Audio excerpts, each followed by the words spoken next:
floated the idea of dumping the greenback as the world's reserve currency, replacing it with an international currency. Thousands of people gathered to hear Barack Obama deliver key foreign policy speech on his current European tour.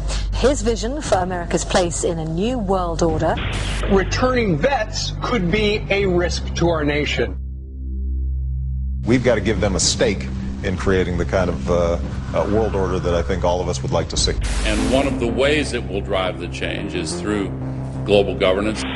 I think the new world order is emerging. This is a hoax and a scam which is designed to transfer wealth and power from the private sector to the government sector and from the government of the United States to a world government.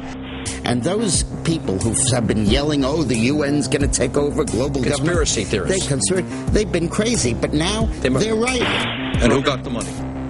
Hundreds and hundreds of banks. Any bank that has access to the U.S. Federal Reserve's discount. Tell us who they are. No. You know, financial terrorism. They have the ability to tweak the knob. I am proposing that the Federal Reserve be granted new authority. The ultimate goal of the carbon tax and the cap and trade is to destroy production. This energy tax is the largest tax increase in American history. We're actually creating a global warming police. So number one, they can come in, the federal government can come in and inspect your house and send you the bill. We're setting up a global warming Gestapo. One of the things that if you talk to our generals, they are desperate for is a civilian counterpart to our military forces. I am fierce. And this is what I wear. Senator Barack Obama's presidential campaign is asking Missouri law enforcement to target anyone who lies or runs a misleading television ad. I've now been in 57 states. I think one left to go. The president, when he was in Europe last week, he met with the King of Saudi Arabia. He appeared to bow. President Obama today proposed something new, something called prolonged detention. Pre-crime is where people are arrested and incarcerated to prevent crimes that they have not yet committed.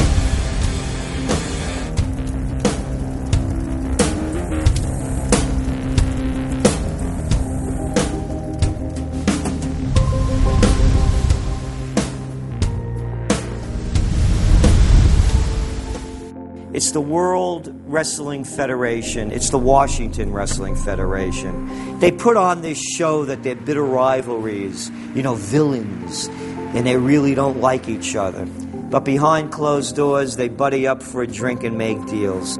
Both the Republican and Democratic parties are owned by the same global elites. And on issues that matter to those global elites, they act as one.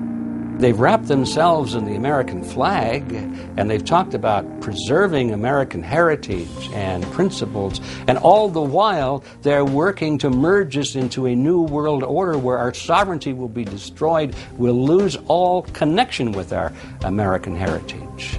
With Bush, you knew exactly what you were getting. It was there was no iron fist in a velvet glove. It was just the iron fist. Whereas with Obama, you've got the velvet glove and the iron fist. A very sharp guy, very smooth, knows exactly what he's doing. For that reason, far more dangerous than Bush. Well, at the end of last year, I was willing to give Obama the benefit of the doubt. I thought it was premature to write this guy off.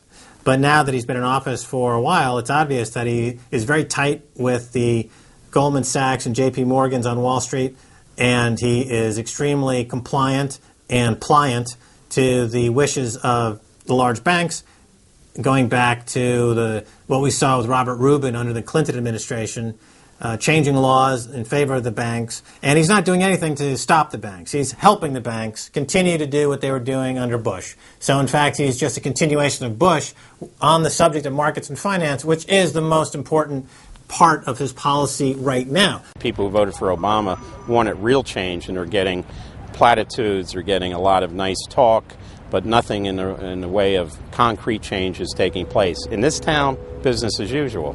There's one puppet master that controls the left, and there's the same puppet master controls the right. They control the Republican Party, and they control the Democratic Party. This is not a party issue. This is not a left-right issue. The question is, who should government serve? And it should serve the people. In fact, government is just a tool of the dominant minority that uses economics and government law to enforce upon the public various mandates. The right-left paradigm in the U.S. and in U.S. politics is taken directly from the commercial world and the corporate world. In the business world, you have Coke, Pepsi. You have McDonald's, Burger King. You've got AT&T and Verizon.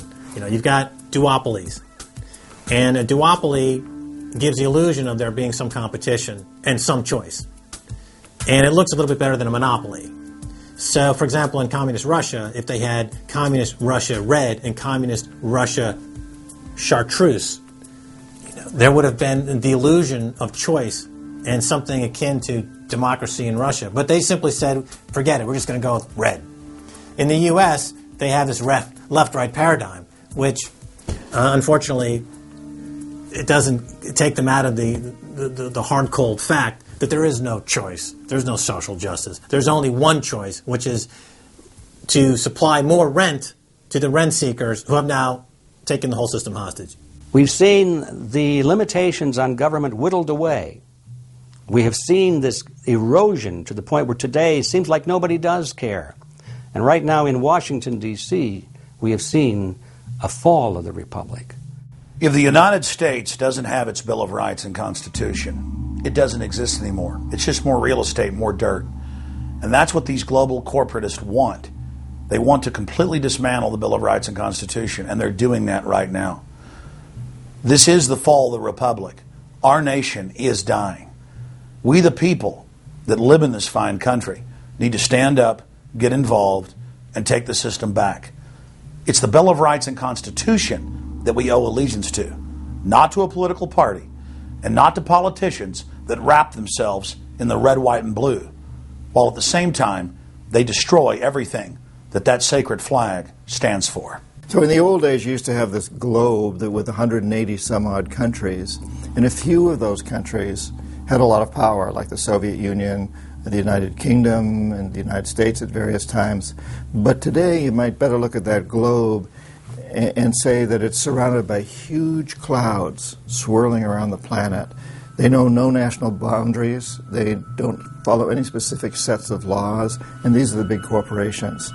They basically control politicians around the world because they have all the money, and politicians always need money to get elected or to run their governments if they're not democratically elected politicians.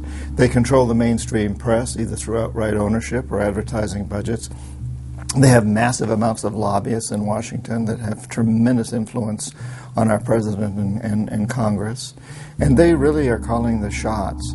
They form partnerships with the Chinese and the Taiwanese and the Tibetans, or with the Israelis and Arab nations, with Brazilians and Indians, with whatever country and whatever group of people has resources that they covet. And so for the first time in history, we really have this new form of an empire. Barack Obama is a puppet of the New World Order to bring in a World Bank, to destroy the economy of this country, and to bring in global governance. And no matter how likable the fellow is, we as citizens of this country need to stand up and say no. We have to stand up to preserve a republic here and a rule of law, which is under dire threat. We don't want to live under a world government of the corporations, by the corporations, and for the corporations. I don't want to believe it, and that's probably what holds me back on it, but I'm certainly seeing enough indication that it could be true. Absolutely, because they're always talking about Mexico and the United States and Canada ending up like Europe. And there's things done politically that seem to take us in that direction. And so I think it's incumbent upon all of us as American citizens to pay attention. This move to world government is not about roses and happiness and peace and a better life. It's about enslavement. They said in their own writings, from the earliest times to the present, the world they're bringing in is to be a world where everyone who is born, or will be allowed to be born, would be born to serve the state. That would be their sole function. That's if they had a job for you to fulfill or a need for you.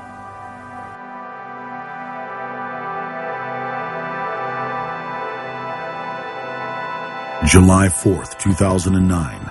Across the United States, citizens gathered to celebrate the Republic's founding 233 years before.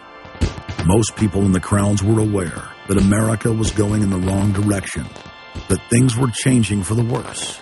But few could grasp the sheer magnitude of corruption and looting running rampant like a disease through the heart of the nation. The engine of America's greatness is not just its liberties, but the people's willingness to fight to keep them.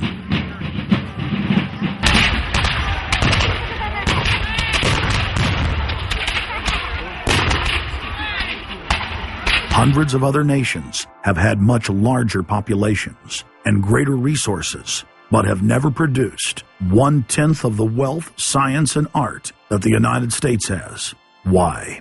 In America, you had an amazing situation because you had the founding fathers who figured out that they could deconstruct the monarchy in such a way and then reproduce it with the three primary branches of government in a way that would create checks and balances and separation of powers. So you could have room, therefore, for individuals to work within the context of a cooperative, which is a democratic system of government, but it would still have enough room for individuals to rise up and become profitable and self-sustaining and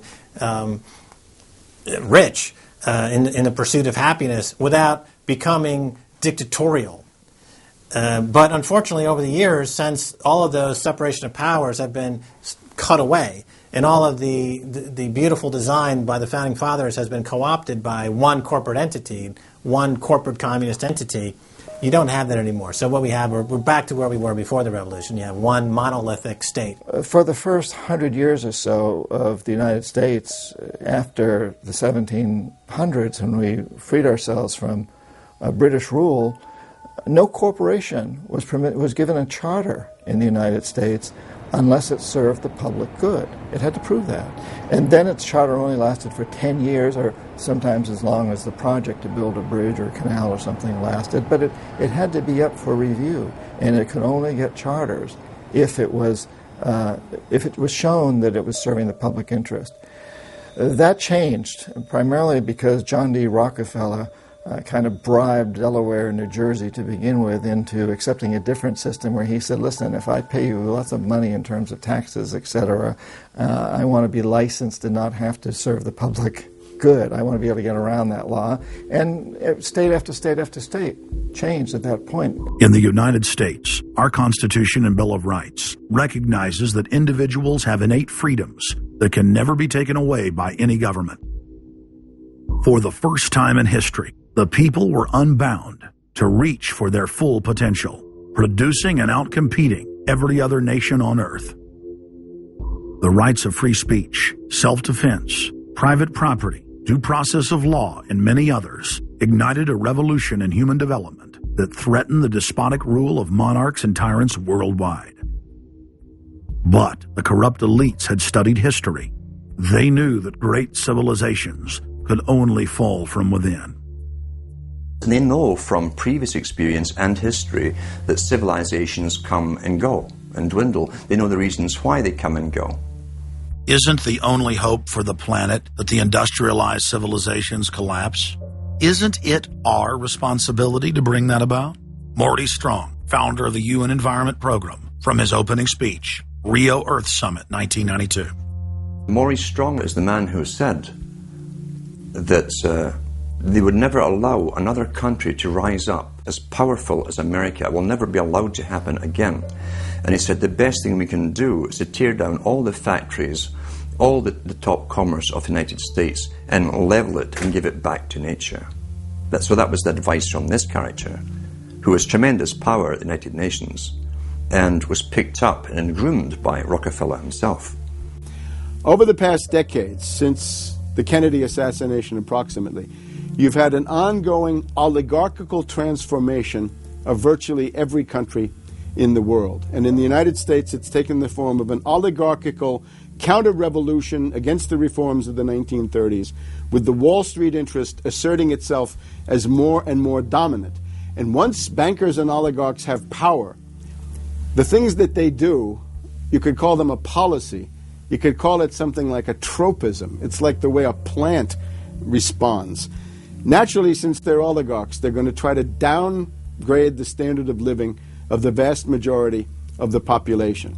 They're going to claim that the world is overpopulated, that industrialization, industrial pollution, and overpopulation are the main problems that face the world. And they're generally going to try to crush and mortify any kind of popular democracy or mass movements with any kind of progressive content. Nations rise and fall. They knew how debt could never be recuperated. They knew that disease or prolonged war could wipe out the population and the future populations that pay off debt. So these guys all work together. That's why it's no surprise that today you have Lord Rothschild coming out pushing the latest scam or religion that we must all believe in, which is global warming, which his personal bank, his family's bank in Switzerland, will be in charge of. They've run the system, the whole economic system of the world for the last 250 years. So why shouldn't they also run the economic system for the next few hundred years? The question of a ruling class, oligarchy as a ruling class, is posed by Plato in the Republic, where we find that oligarchy is a constitution full of many evils, where the rich dominate the government by buying it, and the average individual or the poor count for absolutely nothing. Oligarchy is a frame of mind. In other words, if you're a banker, this is already a world view. It's a world outlook, and it implies the policies that have got us here, right? Malthusian policies, zero growth policies, driving down the standard of living, attempts to wipe out all kinds of mass institutions that might be a countervailing force. This is a scientific dictatorship, which Bertrand Russell said, and the Huxleys said, both Aldous and Julian Huxley said they would bring in the scientifically controlled society. It's not just family planning, which really means abortion and so on. It's global planning, which is literally sterilization and abortion worldwide for the ideal reduced society, and not just across the board, through genetics, through the Genome Project, through the constant IQ testing. Globalization has economically destroyed the world.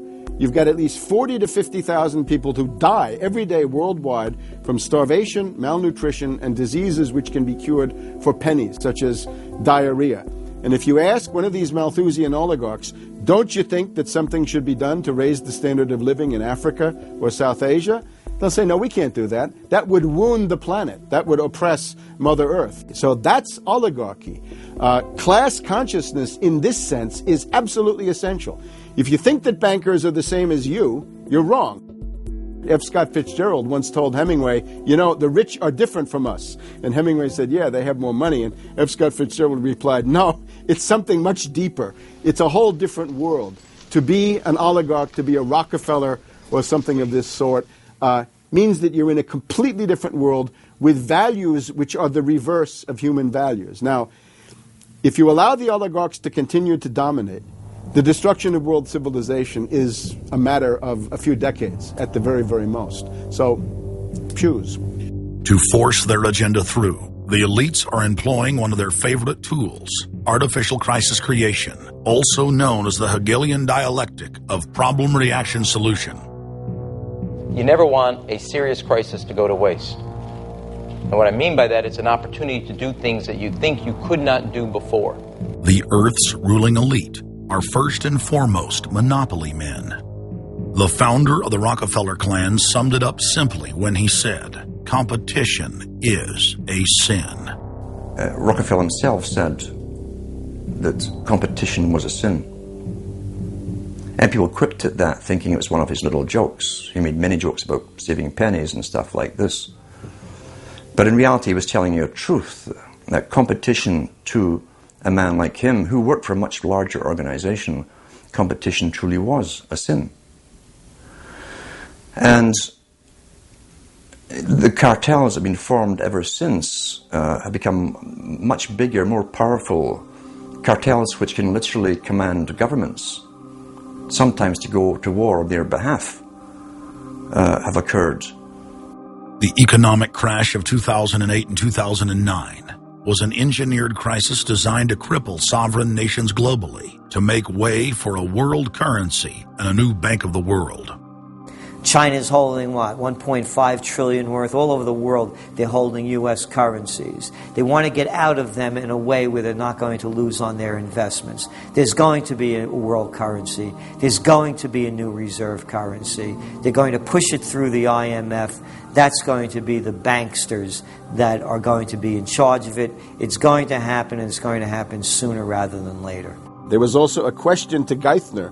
Do you think that the U.S. dollar ought to be replaced? And he blew it. He had a moment of candor where he said, yeah, we're considering that. So on that day, the dollar went down 1% within a couple of minutes. Chinese government proposal about a global currency and about the IMF regulations, the new IMF idea about the general agreements to borrow and having a faster ability to disperse to the emerging markets.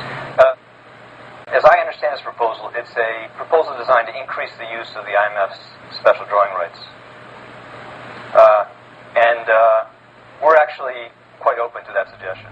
Timothy Geithner's comment about global currency is not off the table because it's not off the table and it's going to come. The whole world is ready to bail out of bucks. They just want to do it in a way where they're not going to lose on their investments. That's all that's going on. All the people around the world, the Japanese who have $1 trillion, the Chinese who have $1 trillion, the Saudis have $1 trillion, the Europeans something similar, they're all going to dump it at the same time. The rush for the exits. And that will then create hyperinflation. When America finishes supplying the manpower and the military for standardization of the world into the one system, and they want a secular world society with a hint of greening and Gia worship for sustainability reasons. America, as they're finishing off this agenda, they'll be pulling the rug from underneath Americans at home at the same time towards the latter stages. When the dollar starts to slide, and this was always the nightmare of Paul Adolph Volcker, who is now sitting in the Obama White House, once the dollar starts to go, there's nothing to stop it. There's no useful way that you can stop it once it begins to gather momentum. So I think we're facing the probability of some form of dollar panic combined with hyperinflation sometime during the Obama presidency. They're now pulling the rug away from under the feet of the people. They're becoming rapidly a non-manufacturing country.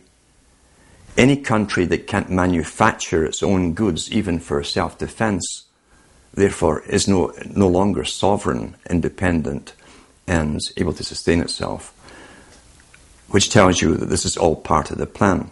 It started with the very beginning when you established that there was a Federal Reserve System given the power of the state to create money out of nothing and to do so without any regard to the will of the people, without any regard to what's behind the money system. In other words, strictly political and economic motives for the bankers and the politicians. Once you granted that power to a group, the Federal Reserve System, the economic crisis was inevitable. This has happened before. Every time in history when the government was given the power, or a group of banks in conjunction with the government was given the power to expand the money supply at will, those economic systems always wound up in crisis and always collapsed. So there's no reason to believe that the United States was given some kind of a get-out-of-jail-free card, an exemption from the processes of history. So the economic crisis began at the very beginning, and as a matter of fact, when the founders of the Federal Reserve System met on Jekyll Island back in 1910 and were drafting the Federal Reserve Act, one of the things they discussed was how to pass on the inevitable losses to the taxpayers. They knew that inevitably something like this would happen, and they knew that there had to be some way to get out of it without destroying the banks, of course, because they were the banks. And they said, aha, we'll go into partnership with the government, we'll take our cartel agreement and pass it into law, call it the Federal Reserve Act, and we'll make the taxpayer come online and be responsible to bail us out if and when the failure finally comes. Who's going to soak up the derivatives? Who's going to soak up the debt? Who's going to be penalized? And right now it looks like Wall Street's getting bailed out, and the little guy in the middle of Main Street America are all going to pay the penalty. Can the economy be turning around here? Are happy days here again? And can we actually have growth without jobs? Is this an oxymoron, jobless recovery? We're going into the greatest depression. There will be no job growth. Unemployment will continue to escalate. Along with it, so too will crime, poverty, kidnappings, boss snappings. And the more things spin out of control, the harder the hammer is going to come down by the federal government to keep everyone in control. Power is much, much more important to them than money is. Money is only a way to the means. Power is the end result. The elite's main goal is to destroy national sovereignty and individual independence. To consolidate their grip on power, the banksters create artificial debt bubbles that are mathematically impossible to pay back. These are those sinister, toxic assets, the complex financial instruments that they talk about but never really name. They're paper based on paper. They're credit default swaps, collateralized debt obligations, mortgage-backed securities, asset-backed securities, structured investment vehicles, auction rate securities, and so on down the line. It's an immense mass of cancerous, fictitious, speculative paper, bloated in value, impossible to bail out. Triage the derivatives on their books. There's no way to bail out a $1.5 quadrillion black hole of derivatives, but nevertheless they tried. The Wall Street cronies are crooks. If you leave the vault to the bank open, these people are going to help themselves. The job of the government is to make sure there's somebody there to make sure the vault is closed, and very few people have the combination.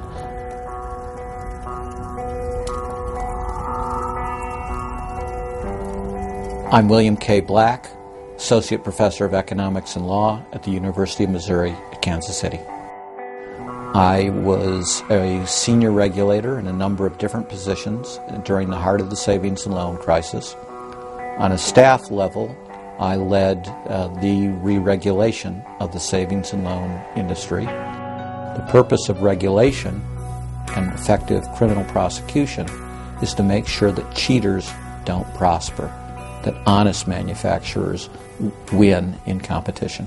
The primary driver of the current crisis is accounting control fraud. These are frauds led by the CEOs of the major lending institutions and major banks and institutional buyers of toxic waste product.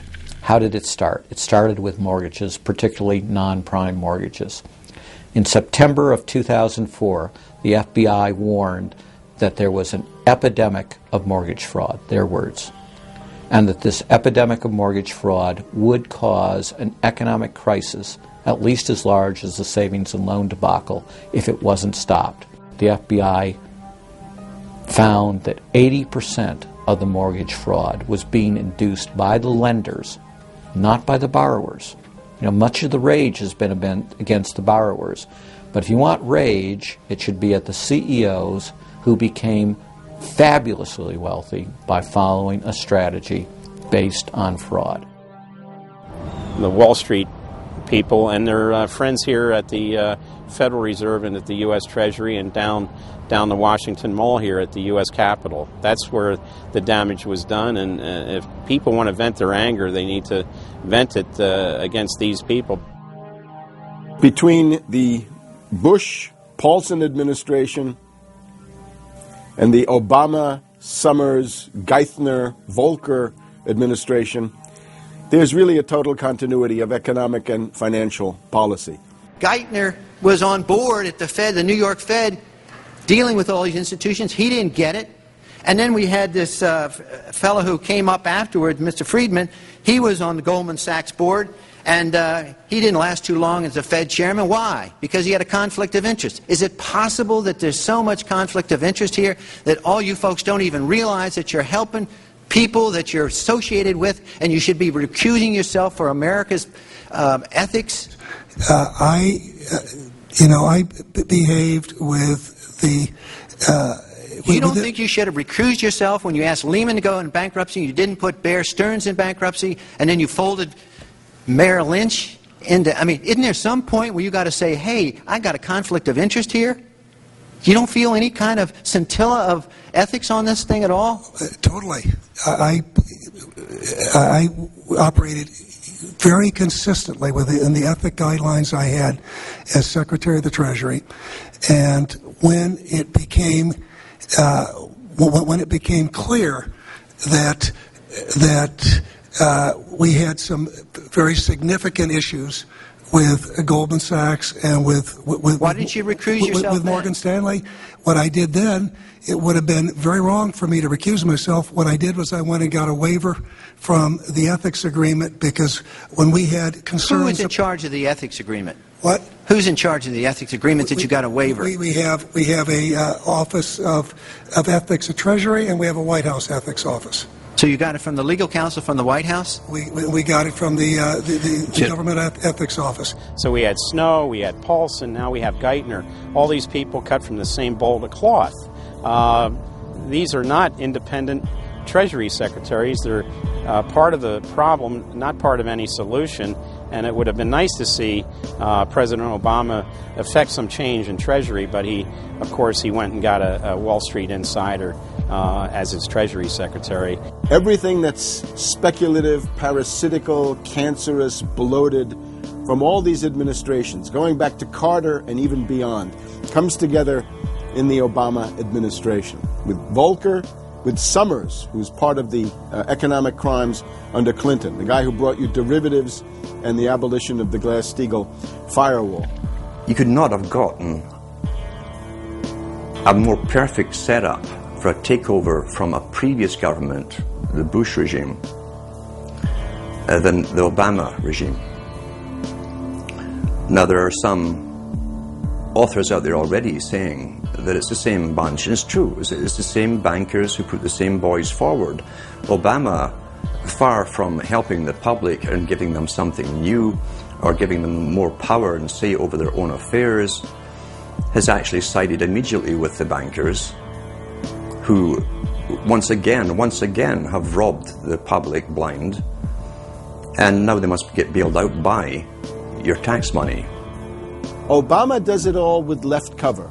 He makes you think that he's somehow different from Bush, that this is somehow benevolent, that he cares about the poor. And in reality, this is the cruelest hoax and the most bogus sham. Obama is 1,000% devoted to Wall Street interests. When Wall Street says jump, Obama jumps. And again, it's about $30 to $40 for the bankers for every dollar that ever reaches an unemployed person or somebody who's on food stamps or some infrastructure building for highways. The hope with the Obama administration was that it would move us beyond this. But unfortunately, what we're seeing more and more is that Obama has brought in many of the economists who bought into the system in the past. Larry Summers is a very good example. And so many of his economists, many of the people there, you can really almost at this point relate Obama to Hoover, who did something similar in his presidency, as opposed to Franklin Roosevelt, for example, who brought in a very fresh team. So the concern here now is that Obama's falling into this trap of bringing in the same people who put us in the position that we're in today, and other people who buy into the same theories that brought us here, this mutant form of capitalism. Presumably what most politicians want to come in is say, hey, the problems of the past, they're due to the old guy. And I'm cleaning house, and I'm going to bring in a new team, and don't blame us for the things we've inherited. Can't say, you know, those policies of the past that came before were insane, because you got the guy that was one of the key architects of those policies. People need to stop having allegiance to their political party. They need to have allegiance to the Bill of Rights, the Constitution, and what has made our republic so special. The basic human rights and dignity that every citizen of this country inherently has. Not because it's some right given to us by government, but because our Bill of Rights, our Constitution, enshrines that these are inalienable rights given to us by God, that we inherently have as sentient, free, conscious beings. But instead the public cheers on the Republicans as they win, or cheers on the Democrats as they defeat the Republicans. It's an endless, staged, gladiatorial event, special interest, own both parties, and they project this false left-right paradigm up as like a movie screen. And behind that, behind the throne, the establishment is able to control our society and engineer it into this high-tech police state.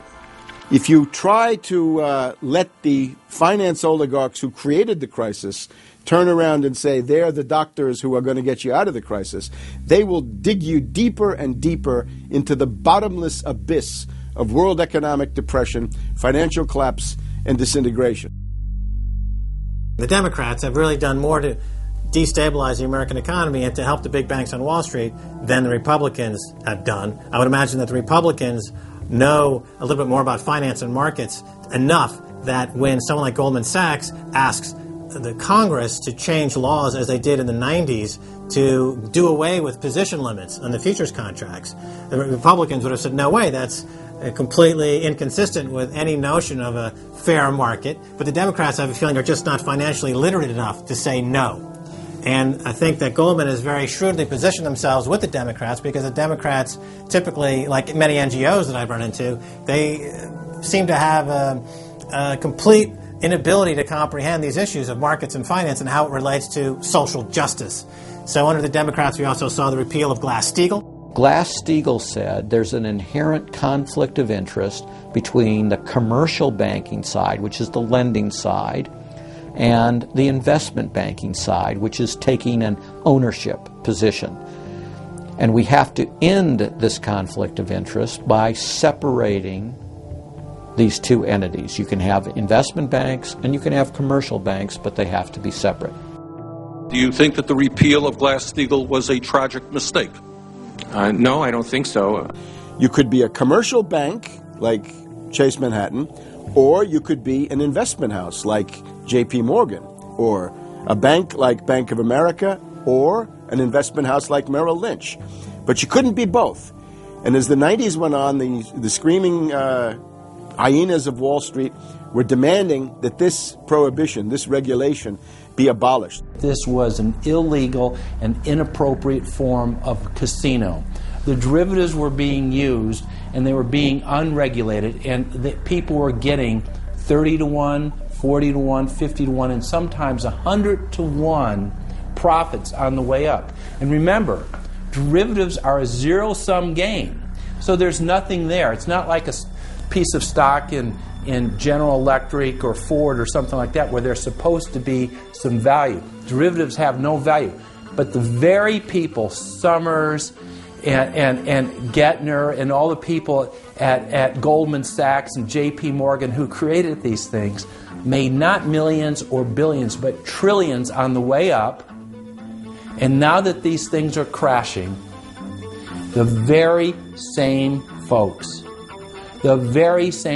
are now put in charge of regulating these things and in charge of the bailout, and they are giving money to the very rascals that created this problem, took the profits.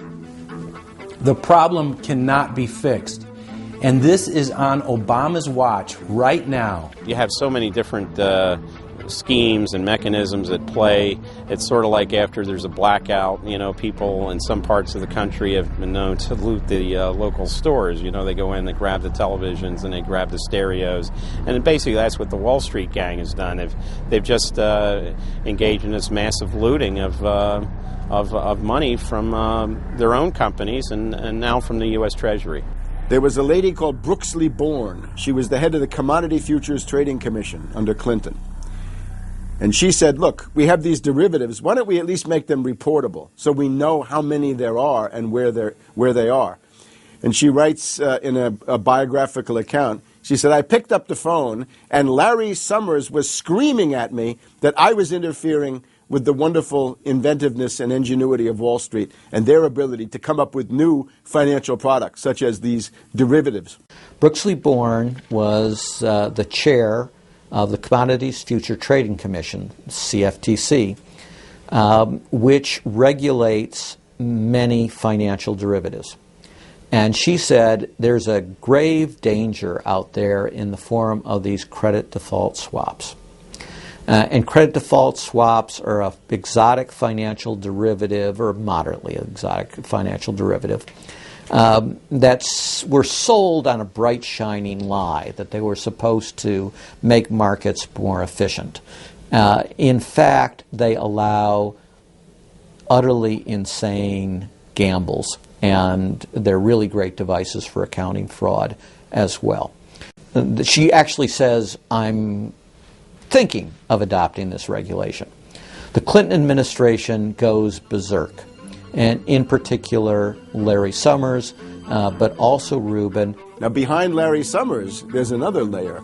Bob Rubin of Goldman Sachs, the Clinton administration, and Citibank. And he also thought that derivatives were a wonderful thing for the U.S. economy, and he made sure that they were never regulated. We can't forget Alan Greenspan over at the Federal Reserve. Now, you look at Summers, he is sitting in the White House today making policy for Obama. Summers tells Obama what to do. Summers tells Geithner what to do. He's also got some of his hatchet people in the administration. Mary Shapiro runs the Securities and Exchange Commission. She refuses to ban naked short selling and other market manipulations. You've also got another guy called Gensler over at the Commodity Futures Trading Commission today. He is an acolyte and a supporter of the derivatives bubble. We made the new CFTC chair a guy who had helped to kill Brooksley Born's reform initiatives. And we just did this under the Obama administration. This was a pre-registered, pre-organized, predetermined event. Anybody who knows that if you allow the banks to become unregulated financial institutes with tsunami-like weapons of mass destruction like financial instruments like derivatives, to allow that to run up to levels that are 50, 100, 200 times the gross domestic product with no value. They know that they are taking the profits on going up, but they also know that the end result is the destruction and gutting of this economy. The scam is simple. The insiders buy hard assets and political influence as the fiat bubbles expand.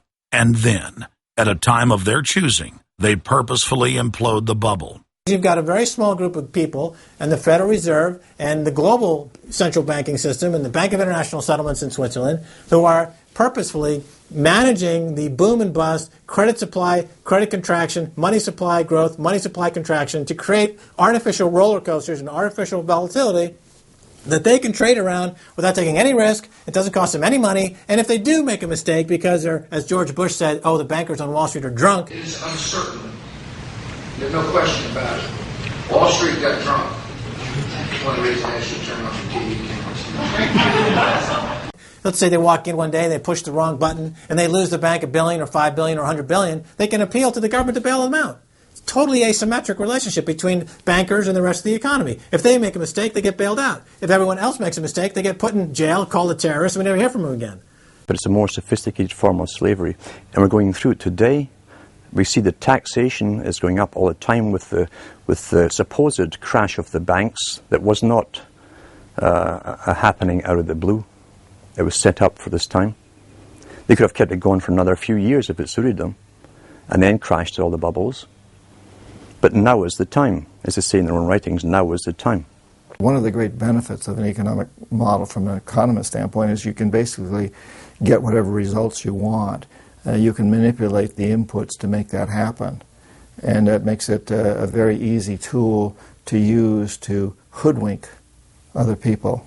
These manufactured, these engineered financial catastrophes are the result of a central banking system that has the ability to add and subtract credit, add and subtract dollars and money at will to create this roller coaster effect. Because unlike most people, the banks are able to make profits as easily on the way down as they can on the way up in any given situation. Volatility is great for banks and professionals. Volatility is not great for the most average people. Their operatives in government and media then hold the economy hostage by issuing the ultimatum: give us unlimited bailout money or the economy dies. What's being used is what I call, to try to get the money, is what I call the suicide threat, where, you know, if anybody has ever seen the movie Blazing Saddle, the sheriff is surrounded by hostile town folks. He takes out his gun, points it at his head and says, you know, don't move or I'll shoot. Well, that's what the big banks are saying. You know, give us unlimited cash or we'll die. And if we die, you'll die because we're too big to fail. It is a false flag attack because Hank Paulson will get up in front of Congress and say, we need $700 billion because that thing, that existential threat, the market is attacking us and we need this handout to fight Mr. Market. Mr. Market is out there. We need to fight Mr. Market. It's an existential threat. Meanwhile, he is Mr. Market. He's the one causing the problems. We had Paulson, a representative of Goldman Sachs who happened to be running the U.S. Treasury, came forward with a hysterical briefing for the Congress saying, we, the Wall Street bankers, demand $700 billion in bailouts. So they say, yes, we'll give you all the money you need. Well, these are arsonists. Paulson, Tim Geithner, Bernanke, they're arsonists. They're asking for more matches. And the Congress is saying, who do we make the check out to? Who do we send these matches to? Who do we send the matches to? Is a ton of matches enough? Can we send you some gasoline to go with those matches? They're like, yes, please. Don't change our management. Don't pay us what assets are worth. Pay us way more than what our assets are really worth. Don't make us use honest accounting. Allow us to lie. We've just, under congressional pressure, changed the accounting rules for the express purpose of making sure that the big banks don't have to report honest losses. The only way they can pass this bill is by creating and sustaining a panic atmosphere. That atmosphere is not justified. Many of us were told in private conversations that if we voted against this bill on Monday, that the sky would fall, the market would drop 2,000 or 3,000 points the first day, another couple thousand the second day, and a few members were even told that there would be martial law in America if we voted no. That's what I call fear-mongering. We have, people in the government threatening martial law or things to get their way in the executive branch against Congress. If you put all these signs together, it doesn't look good at all. That, to the extent we are a democracy, we're sort of a hairbreadth away from a police state. Congress aided the bankers in carrying out the biggest heist in history with the so-called banker bailout of 2008. The bailout money, the $13 trillion or so dollars that have been given to the banks, is sitting on the balance sheet of the banks, and that is incurring interest costs. And that's going to precipitate the need to flush the system with more cash. And at some point, the dam will break, and you're going to have very high inflation. Some predict hyperinflation. You cannot print phantom money out of thin air, backed by nothing, and producing practically nothing without destroying the world economy.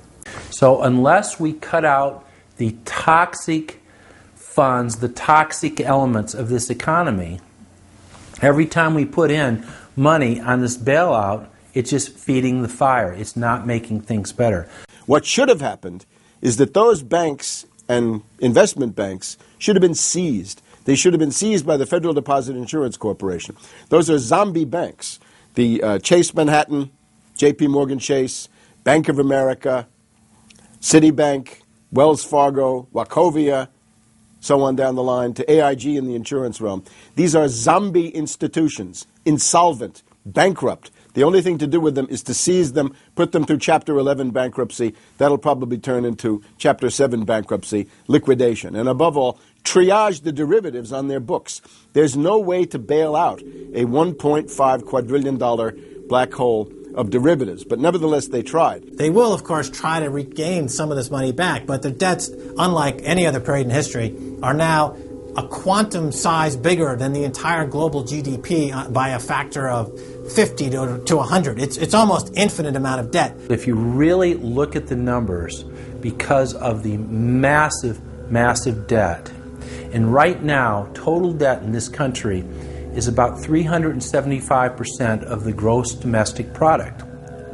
And that's not including derivatives. If you put the derivatives in, it's probably 20 to 30 times gross domestic product. It's beyond what anybody has ever even considered. While they were looting North America into the ground, the international banking syndicate was simultaneously executing the same scam in over 100 other nations. So who got the money? To financial institutions in Europe and other countries. Which ones? I don't know. $500 billion and you don't know who got the money? Well, Obama's got one difficulty with this Congress. It's the number of freshman Democrats that got elected. Many of these people know that they got their seats from, and many of which got seats in the Senate and Congress from long-held Republican seats. They know that the people back in their states and in their constituencies will not tolerate this any longer. So up against the Republicans and the blue dog Democrats are these freshman congressmen, Democratic congressmen and senators, and they're not. They don't seem like they want to go along with the program. So if there's any hope, it'll come from these freshmen. The Constitution says no money shall be drawn from the Treasury, but in consequence of appropriations made by law. This money is not drawn from the Treasury. Well, let's talk about that. Do you think it's consistent with the spirit of that provision of the Constitution for a group like the FMOC to hand out $500 billion to foreigners without any action by this Congress? Congress approved it in the Federal Reserve Act. When was that? Quite a long time ago. I don't know the exact date. 100 years ago. The original act is 1914, I believe. I don't know whether this provision was in 1914 or not, but the Federal Reserve Act was in 1913. All right, and at that time, the entire gross national product of this country was well under $500 billion, wasn't it?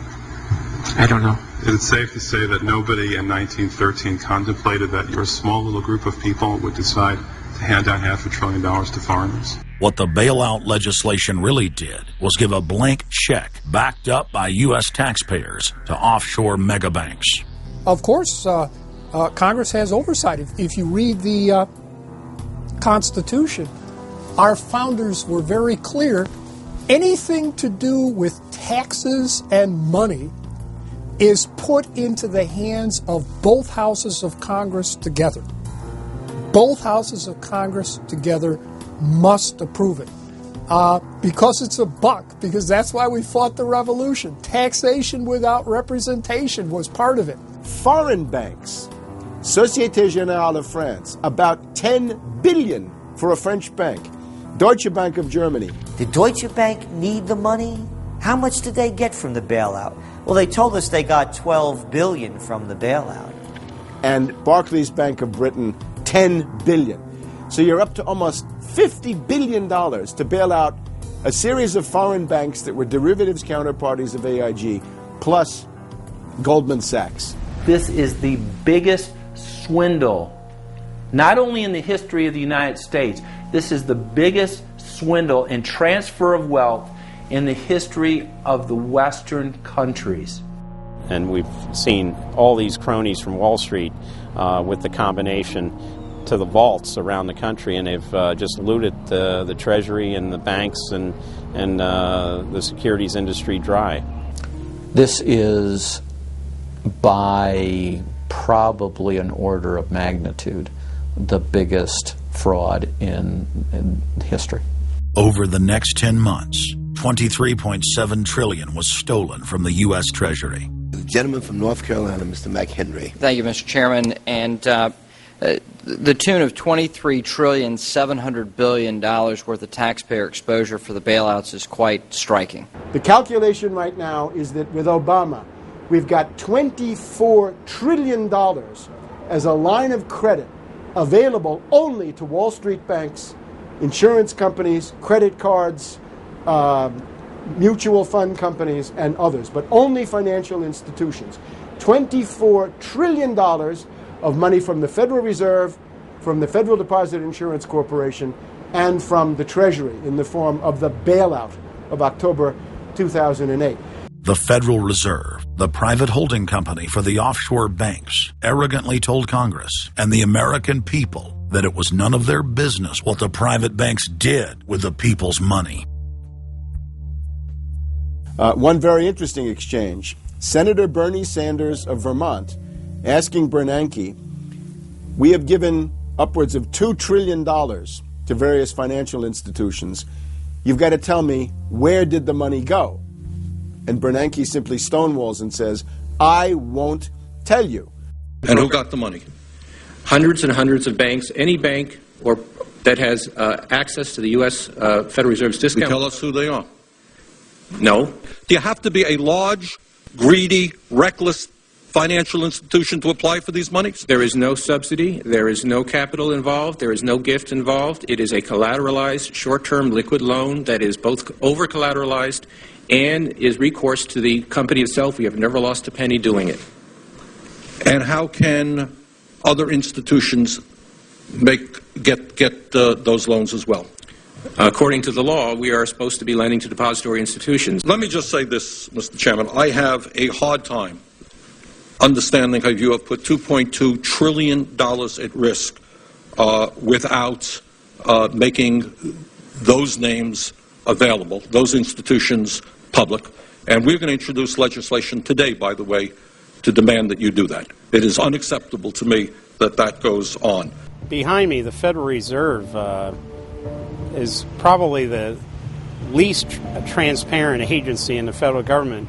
One could even argue that the Central Intelligence Agency is more transparent than the Federal Reserve. The fact is that the American people want to know more of the secrets of the temple, as the book was before you were born, The Secrets of the Temple. The Fed, as you know, is just a monopoly by the bankers. This is simply putting the foxes in charge of the hen house. Personally, I'd be in favor of Congress just nationalizing the Fed and getting the bankers out of there. They're just stealing from the American people. Put it directly in the hands of Congress and let Congress decide, rather than this cabal of bankers deciding their own rates of profit at the expense of the American people. Since the Federal Reserve's creation in 1913, patriots have labored tirelessly to alert the American people to the true nature of the Federal Reserve. Throughout its 90-plus year history, most Americans falsely believed that the Federal Reserve was a government agency. But today, scientific opinion polls show that the vast majority of the public is aware of the fact that the Federal Reserve is a front company for an offshore private banking cartel that dominates not just the United States, but almost every other nation on Earth. It's never been written about in any book that I've found as to who gave these guys the authority or permission to be the international bankers for the world. Why would you even need international bankers? Why would any government agree to use them? Why would you need to use them? Why can't any country create its own money? It tells you there was already an existing superstructure, already in existence, maybe 200-300 years ago, to give these guys permission to somehow be the overlords of all money for all countries. Polls also reveal that 75% of Americans demand a public audit of the secretive organization. By the summer of 2009, Congressman Ron Paul's bill to audit the Fed had gained more than 280 sponsors in the House. But the private Fed's high-powered lobbyists were able to block a vote on the bill in the Senate. That only piqued the public's interest. I have another amendment. I have been informed that the majority plans to block consideration of this amendment, which is number 1367, regarding the transparency at the Federal Reserve. Madam President, I'd like to call up Amendment 1367. Without objection, the clerk will report. The Senator from South Carolina, Mr. DeMint, proposes amendment number 1367. Senator from Nebraska. I make a point of order against the DeMint amendment that it's legislation on appropriations. Madam President? The point of order is well taken. The amendment. I regret the objection. The amendment falls.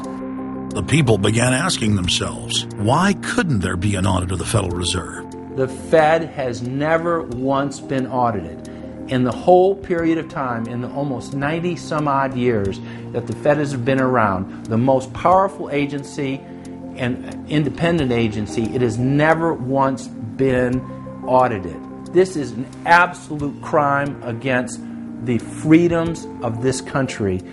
Do you think it would cause problems for the Fed or for the economy if that legislation was to pass? My concern about the legislation is that if the GAO is auditing not only the operational aspects of our programs and the details of the programs, but is making judgments about our policy decisions, that would effectively be a takeover of monetary policy by the Congress. Is that your position, that this bill, if it were to be passed, would interfere directly with interest rates, setting interest rates? If we were to raise interest rates at a meeting and someone in the Congress didn't like that and said, I want the GAO to audit that decision, wouldn't that be viewed as an interference? I wouldn't think so. This is just reviewing it, and you can do what you want. The Federal Reserve has never been subjected to an outside audit. And if you audit them, it's very likely that Greenspan, Bernanke, and Volcker might all go to jail.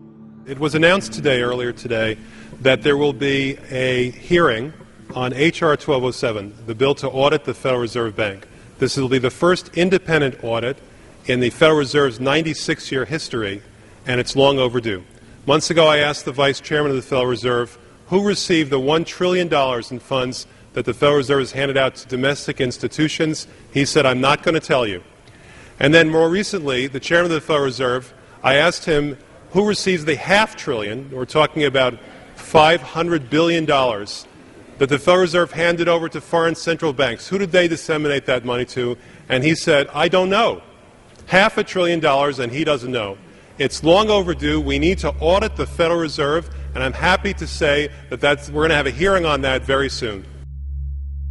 The only way, really, America can get out of the current mess is you've got to shut the Fed down completely, get rid of the Fed. You've got to put the money printing mechanism back under the roof of the federal government instead of outsourcing it to the Fed. Why were the bank's front men, Alan Greenspan and Ben Bernanke, all over the news saying that they were above the law? What is the proper relationship, what should be the proper relationship between a chairman of the Fed and a president of the United States? There is no other agency of government which can overrule actions that we take. What the relationships are don't frankly matter. A grassroots movement demanding that the private Federal Reserve be nationalized exploded in size across the country. The momentum had shifted. Now the arrogant central bankers were the ones running scared. They had planned to use their stage crisis to bring in an all-powerful central bank of the world. Immediately, every country goes into action at the same time. The International Monetary Fund is mentioned at the G20 meeting. They say that it must be brought to its full power, and we need a Bretton Woods Part 2. For world taxation. What is global government? For decades, the media denied it existed. But now they're saying, oh yes, there's going to be a global government, a new bank of the world, and we're going to pay our carbon taxes to it. What is it? It's nothing more than a private, hostile, corporate takeover of every sovereign nation on earth. And then when you look at the philosophy of these global corporate chieftains, it is one of domination of the poor, domination of the population. It is a view that human life just isn't cheap. No, human life is a negative. And so no matter what they do, they have the rationale that it's in the greater interest to get rid of more human lives. They are so arrogant and they're so sure of themselves. They're saying, yes, we created the European Union, we created the Euro, and these are from the people of the Bilderberg. We are going to create a world bank. We're going to create a world government. They're saying it out loud and clearly. Suddenly, across the planet, their regional front banks had been identified by sovereign populations as the illegitimate shadow governments that they are. The controllers had moved too quickly and revealed their hand. Populations around the globe were seeing through the establishment's facade, past the puppet governments, and to the global architects that were pulling their strings. Where are the American people? Why have they lost their dignity? What is stopping them from speaking out? Why have they become little mice that follow Pied Pipers? How can they look up to these pathetic politicians?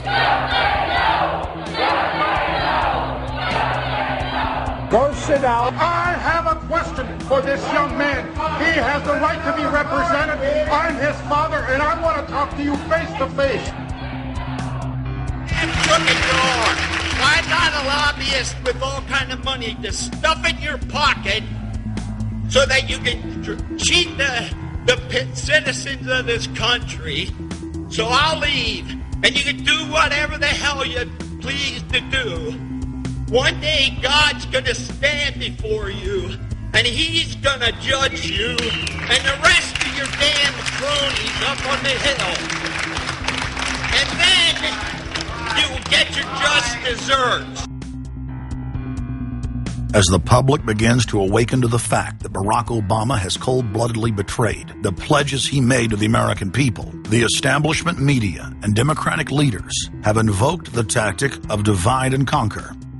I think they're astroturf. You be the judge of carrying swastikas and symbols like that to a town meeting on health care. An overwhelming portion of the intensely demonstrated animosity toward President Barack Obama is based on the fact that he is a black man. Desperate to ram their agenda through, they have played the race and class cards. You start to wonder whether, in fact, the word socialist is becoming a code word, whether or not socialist is becoming the new N-word. When I heard people going after the First Lady and the number of staff people they have, it sounds racist to me. It is essential that the establishment play the population off against each other, along the lines of Republican, Democrat, liberal, conservative, black and white. As long as the people are fighting with each other, they can never get together and remove the corporate dictatorship that has criminally seized power through the national security state. Just as George W. Bush betrayed his foolish followers, so must Obama, because his only allegiance is to his offshore masters. President Obama today nominated Ben Bernanke for a second four-year term as Federal Reserve Chairman. The president called his actions on the global financial crisis bold and out of the box. As an expert on the causes of the Great Depression, I'm sure Ben never imagined that he would be part of a team responsible for preventing another. But because of his background, his temperament, his courage, and his creativity, that's exactly what he has helped to achieve. And that is why I am reappointing him to another term as chairman of the Federal Reserve. So Obama has made it quite clear by his actions, never mind his words, his actions as to who owns him, who he works for, and who he serves. And it's not the American people. It is so obvious to anyone paying attention that the President of the United States is not the real person in control. Whether it is Gerald Ford or Jimmy Carter or Ronald Reagan or Clinton or Bush, Obama is no different. And to think that he is an independent figure is just crazy. And as Franklin Delano Roosevelt said, presidents are selected. They are not elected. Obama pledged that he would end NAFTA and GATT and has since fought to expand both of them. Obama promised that he would have the most transparent administration ever, And he is already more secretive than Bush and Cheney ever were, even making it a secret who visits the White House. I can make a firm pledge. If your family earns less than $250,000 a year, if you make less than $250,000 a year, if you are a family making less than $250,000 a year, you will not see your taxes increased a single dime. You will not see your taxes go up. You will not see your taxes increase one single dime. Not your capital gains tax, not your payroll tax, not your income tax, no tax. Not your income tax, not your payroll tax, not your capital gains taxes, not any of your taxes. Not your payroll tax, not your capital gains tax, not your income tax, no tax. Your taxes will not go up. Because the last thing you need is higher taxes when we're in a recession like this, and you won't get one under an Obama administration. Obama made the centerpiece of his campaign the pledge that taxes would not be raised on anyone making under $125,000 a year. He has since gone back on that promise as well and has proposed new taxes on payroll, energy, home mortgage deductions, and scores of other taxes. He made a pledge. He said, I'm not going to raise taxes on anyone making under $250,000. Is that pledge still active? We are going to let the process work its way through it. So it's not. So it's not. So it's not. We're going to let the process work its way through it. All right? The Senate is looking especially at this issue of capping the deductions for health care that employers and employees now get. That would be an tax increase for many families earning under $250,000, but the president said he was open to it, so that means that the tax pledge he made back in September is no longer operative? Obama said he was going to abolish the Patriot Act. He now vigorously defends it. We saw the same type of flip-flop when it came to warrantless wiretapping of the American people. Look what Obama's done with wiretapping, surveillance. He's brought it to heights even beyond what George Bush, the disgusting levels that he brought it to. So we have more surveillance.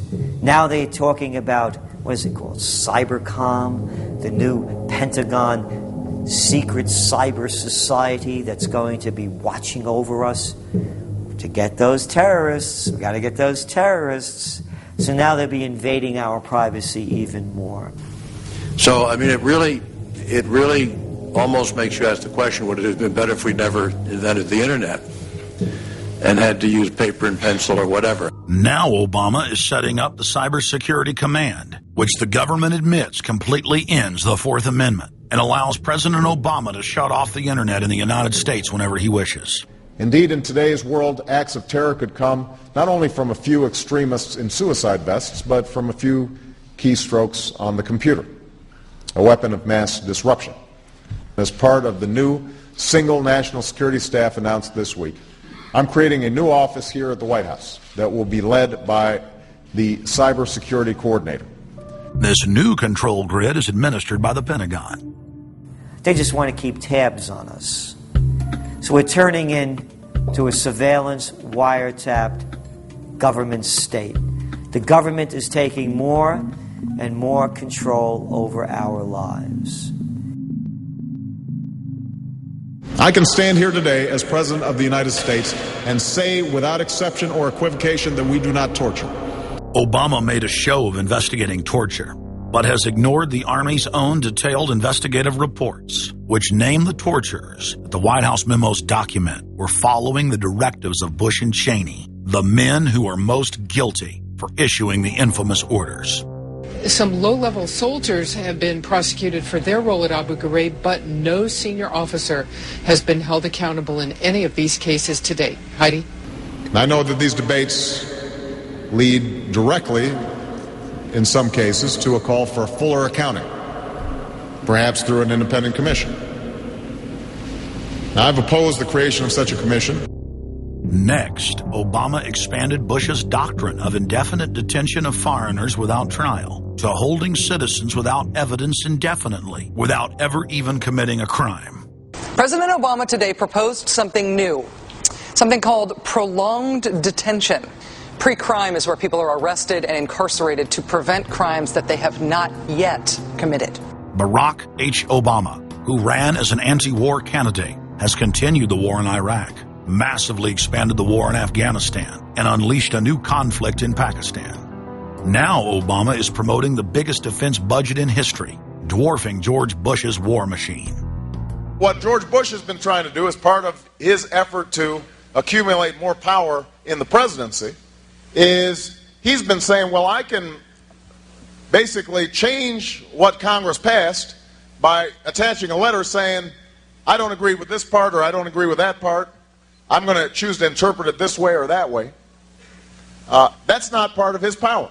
But this is part of the whole theory of George Bush, that he can make laws as he's going along. I disagree with that. I taught the Constitution for 10 years. I believe in the Constitution, and I will obey the Constitution of the United States. We're not going to use signing statements as a way of doing an end run around Congress. All right? Obama guaranteed that once president, he would stop the unconstitutional practice of issuing signing statements, through which the executive branch illegally usurps the legislative power of Congress. Congressman Kucinich, when he introduced his 60 articles of impeachment against Bush Jr., I think one was the signing statements. The form of the resolution is as follows. A resolution, articles of impeachment of George Bush, President of the United States. Resolved, that President George W. Bush be impeached for high crimes and misdemeanors. Article 26, announcing the intent to violate laws with signing statements, and in violation of his constitutional duty under Article 2, Section 3 of the Constitution, to take care that the laws be faithfully executed, has used signing statements to claim the right to violate acts of Congress even before he signs those acts into law. Same analysis would apply to Obama, and a fortiori because he taught constitutional law. He knows better. He's a lawyer licensed to practice law, who, as I am, who took an oath when he was licensed to uphold the Constitution and laws of the United States of America. With his signature on the spending bill also came Obama's first signing statement, a presidential declaration freeing him from following some of the bill's contents. I believe in the Constitution, and I will obey the Constitution of the United States. We're not going to use signing statements as a way of doing an end run around Congress. All right?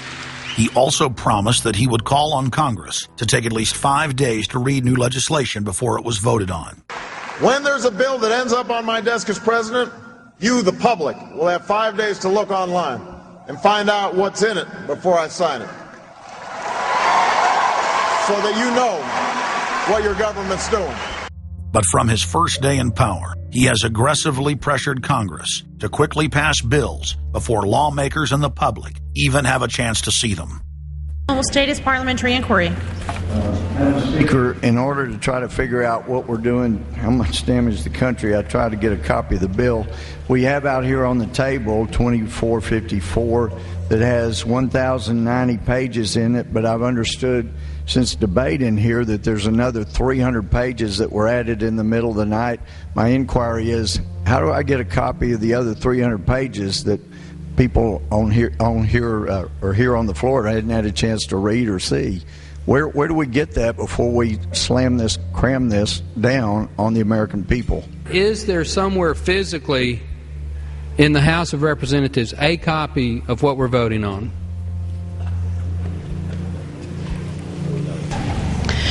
The gentleman has not stated a parliamentary inquiry that the chair can answer.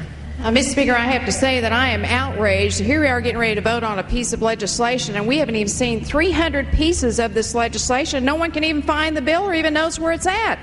Obama swore that he would never put lobbyists or donors in his administration. Treasury Secretary Timothy Geithner appointed Mark Patterson, and this is a former top lobbyist for Goldman Sachs, as his chief of staff. And then last week there was a lot of buzz over William Lynn. He was appointed to the #2 position at the Defense Department. William Lynn, also a former top lobbyist for Raytheon, which is one of the 5 largest defense contractors.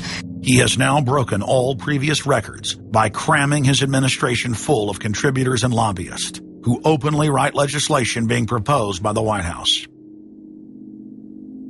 There's a good reason Obama doesn't want to give the people or Congress any time to read the bills. I'm still needing a copy of the other 300 mysterious pages that we don't get to see here. Shortly after the 2008 election, Vice President Joe Biden confided to top supporters that it was essential that their program be implemented at lightning speed. Because their agenda was so unpopular, they knew Obama would lose support quickly. Obama's handlers were in a race to pass a raft of legislation before the people discovered that Obama was just a slicker, updated version of previous puppets. Obama is the New World Order's closer. It's his job to repackage and solidify the tyrannical policies of George W. Bush as progressive and trendy. So part of my job, I think, as president, is to make government cool again. Chris Hedges, author of Empire of Illusion, explained it succinctly. President Obama does one thing, and brand Obama gets you to believe another. This is the essence of successful advertising. You buy or do what the advertiser wants because of how they make you feel. Through Obama, the global establishment are now putting their entire program into high gear. Obama is attempting to dismantle the Second Amendment with more than a dozen victim disarmament bills now in Congress. The key is going to be, I think, for us to come together and say people do have an individual right, and there's nothing wrong with common sense gun laws. Hate crime and cyberbullying bills in the House and Senate would effectively criminalize free speech protected under the First Amendment. It is absolutely true that NAFTA was a mistake.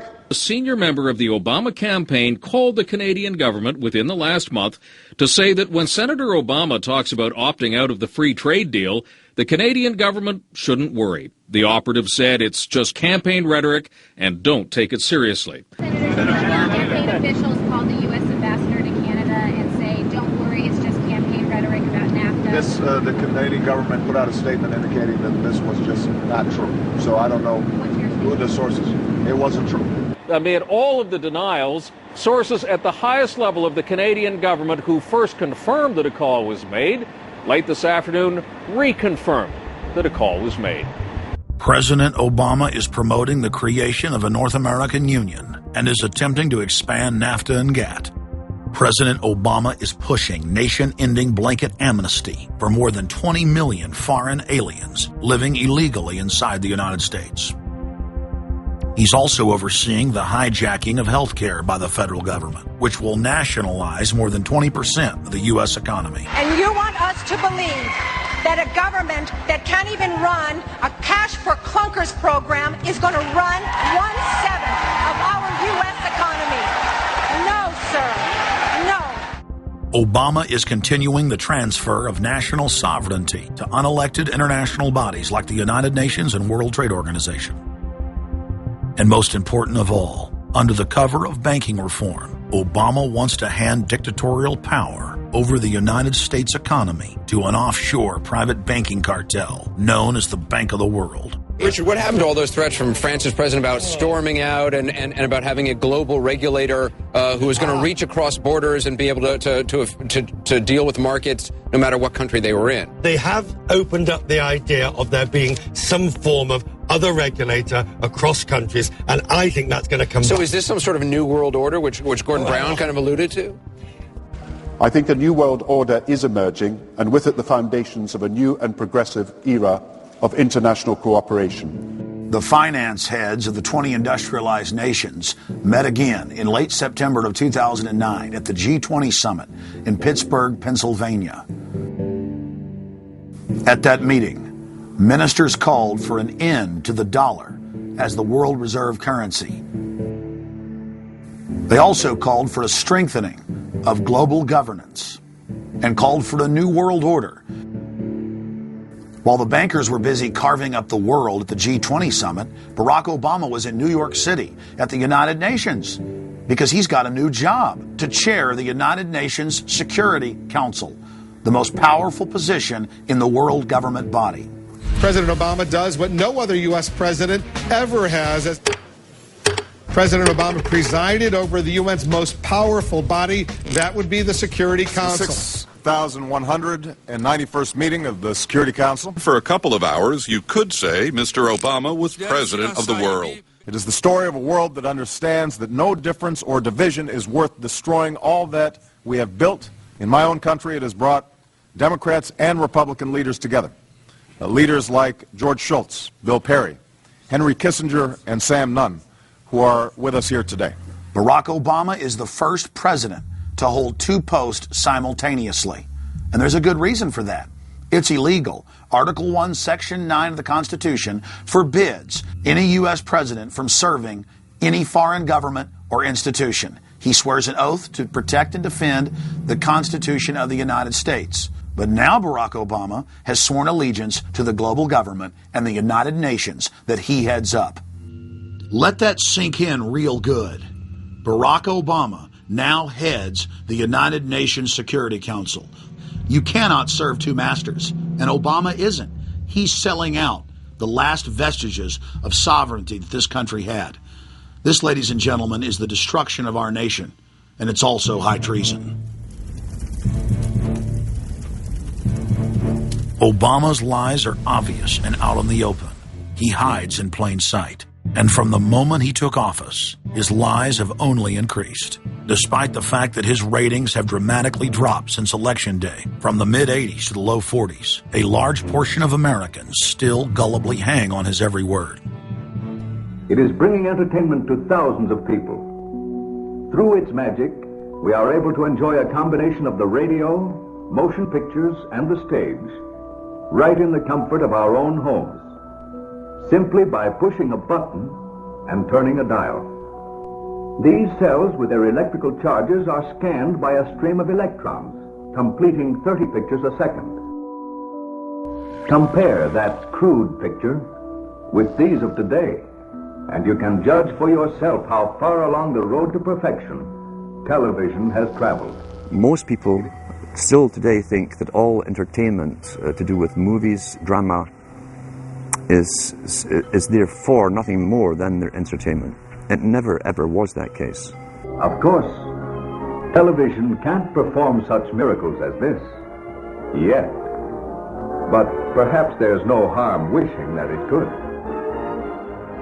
The greatest social messages are promoted through movies and drama, high drama, through the fixation of emotive sequences, emotional sequences, not logical, factual sequences, but pushing points across in an emotional way which register and fix in the mind. So emotional content is very, very important, rather than going through an actual discussion or an argument using logic and facts. There's no debate. And when you're being downloaded through fiction, your guard is down, the censor part of your brain is not in action. It isn't saying, yes, I agree with this, I disagree with that, as you would in a debate or a lecture. You're actually in an alpha state, being completely downloaded with new ideas. Throughout history, social engineers have refined techniques designed to control large populations. About 100 years ago, this big organization with many branches, they wanted to rule the world basically using Britain as a nucleus of a system, an embryo, which also was going to be joined with the US under the Anglo-American establishment, wrote about the kind of culture and the changes of culture over a 100-year period that they would actually design, implement, and bring in. And H.G. Wells talked about it too. He talked about arenas. He says arenas could be put up across the world for sports, for instance. Now, at that time, sports was something that children, school children were into. Adults became adults and got onto adult things. So it was unimaginable at the time that people could actually believe that there was even a need for adult sports and entertainment, never mind having arenas built across the world. But he said we can do this, and foist basically a sports culture for the males. Using a tribal system, we're all tribal to an extent. That's why we even bother to vote for a tribal leader. This is well understood. That's why we're supplied with these leaders. And because the average man was to become more disengaged from his own destiny as the expert class arose, it was decided that the males would get their outlet, basically, gradually becoming helpless as males through sports. Therefore, they'd have a tribal team they could identify with. They could cheer them on as they were winning. In their own personal lives, they were getting nowhere. They were getting disenfranchised, in a sense, as experts took over decision-making for them in all kinds of fields. So this was psychology at use, planned before they even implemented the sports. When radio came along, of course, they used that to the maximum. Sports for the men, soaps basically for the women, and then in came television, as I say, with its alpha state, its hypnotic state. And sure enough, around the 1960s, really, 50s and 60s, it took off. It really, really took off. And men became glued on Saturday nights to the sports shows.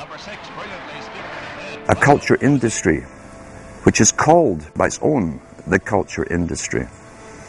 The Soviet Union had a department called the culture industry. Their actors and directors were called the cultural leaders, because they would, like a computer, people are like computers, all you have to do is keep giving them new updates every so often, and you can change an entire country or a nation or a block of nations who are all getting the same upgrades at the same time along certain paths. Today we call it political correctness. Most people want to belong to their peer group. They want to be the same as everyone else when it comes to opinions. In fact, they judge their own personal sanity by bouncing ideas off their neighbours and friends who will answer back and agree on these same topics in kind. It doesn't matter if the topics or what you're given are facts or utter nonsense, as long as everyone agrees at the same time. You'll say, well, I'm sane, and your friends will all agree because they've had the same information given to them. But they've been programmed, and I'm sad because I know that it's hard for people like that to take an interest, a serious interest in world affairs, to take a serious interest in what their elected officials are doing. And they're not going to be really inclined to study or discover the deception that's being used against them. And so I'm sad because I see all of that in a flash in my mind as being an indication of how easy it is for the masses to be manipulated. The scientific dictatorship understands what makes human beings tick. They understand our psychology. They've studied it, and they're using it against us. But the minute the public awakens to the fact that there is an agenda to manipulate them, and the second the public realizes that they are being conditioned and controlled, the establishment begins to lose that edge they've got over people. So all I ask viewers to do is to think for themselves and to study public relations, to study advertising, to study propaganda, and to realize how much of it is out there in their daily lives. And then make the decision for yourself. I just want people to think on their own and to not have their decisions and their thoughts and their ideas pre-packaged and basically downloaded into them. If it's on TV and a famous face says something, then it must be true. He doesn't have to show you facts or anything else.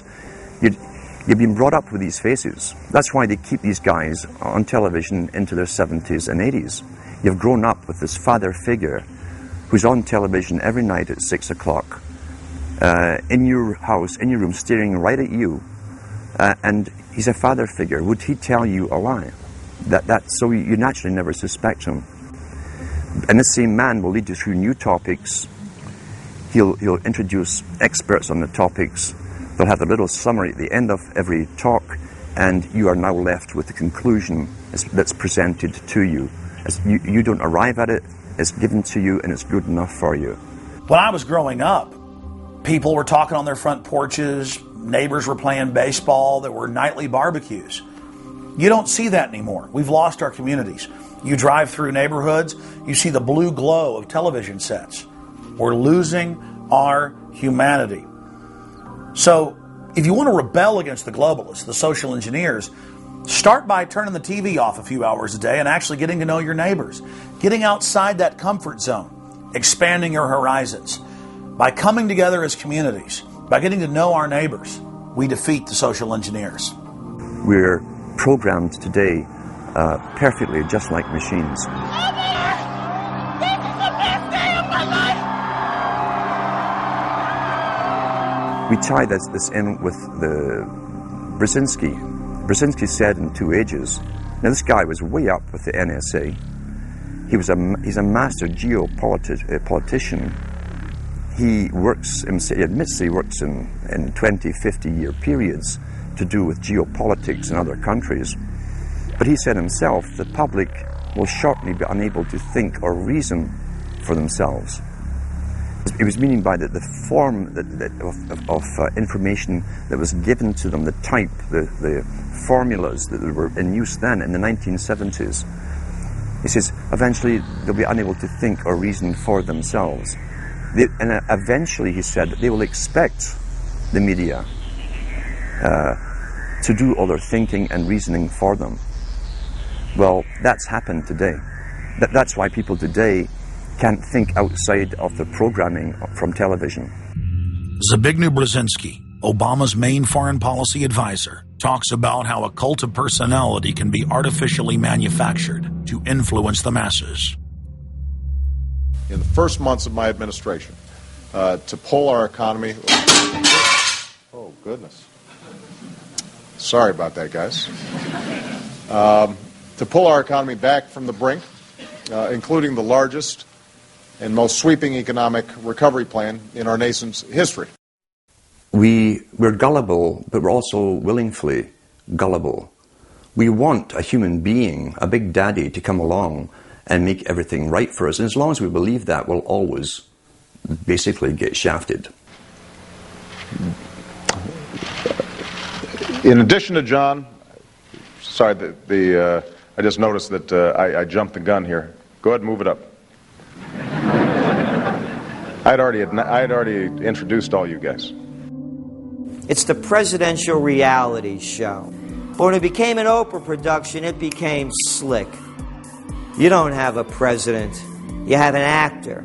They say that politics is show business for ugly people. You got it. What am I going to tell the president when I tell him his teleprompter is broken? What will he do then? It's Obama's role to front for the international banking syndicate and to take all the heat for their unpopular agenda. It's his job to convince the American people that the buck actually stops at the White House. In Brzezinski's book, Between Two Ages, is that eventually we shall put presidents in who will have personality cults. We shall create massive personality cults for these people through the same techniques as Hollywood has used. Obama is that man today. The globalists, who know that Obama is going to promote their plan, want to make him such a superhero that nobody will question what he's doing. They'll be so preoccupied with who he is, or where he is, or what he's saying, or what he's wearing, or something like that. The idea of making him into a celebrity is very valuable because that way people are less inclined to ask, what is he doing? So that's very useful to these people. Similar plans of social control have been continuously carried out by operatives of the Ford Foundation, who Obama has worked for over the last 30 years. Many of the strategies used to control populations were originally developed by Edward Bernays, who coined the phrase public relations. Bernays said that if you manufacture an authoritative figure who repeats the same messages over and over, that this will appeal to the masses' subconscious desires. Yes, we can. The unwashed masses will helplessly follow the leader and go along with any message they spout. Yes, we can. Yes, we can. We shall overcome. Yes, we can. we will respond with that timeless creed that sums up the spirit of a people. Yes, we can. Thank you. Today, these exact techniques are being used with devastating effect against the general population. Obama is the latest version of 21st century mass mind control. The psych warfare engineers are counting on Obama to finish the plan they began decades ago. Beyond their plans to devastate the economy for global consolidation, a new international framework of draconian law is being constructed to establish a system of neo-feudalistic serfdom. Remember, it was Bill Clinton who gave us NAFTA.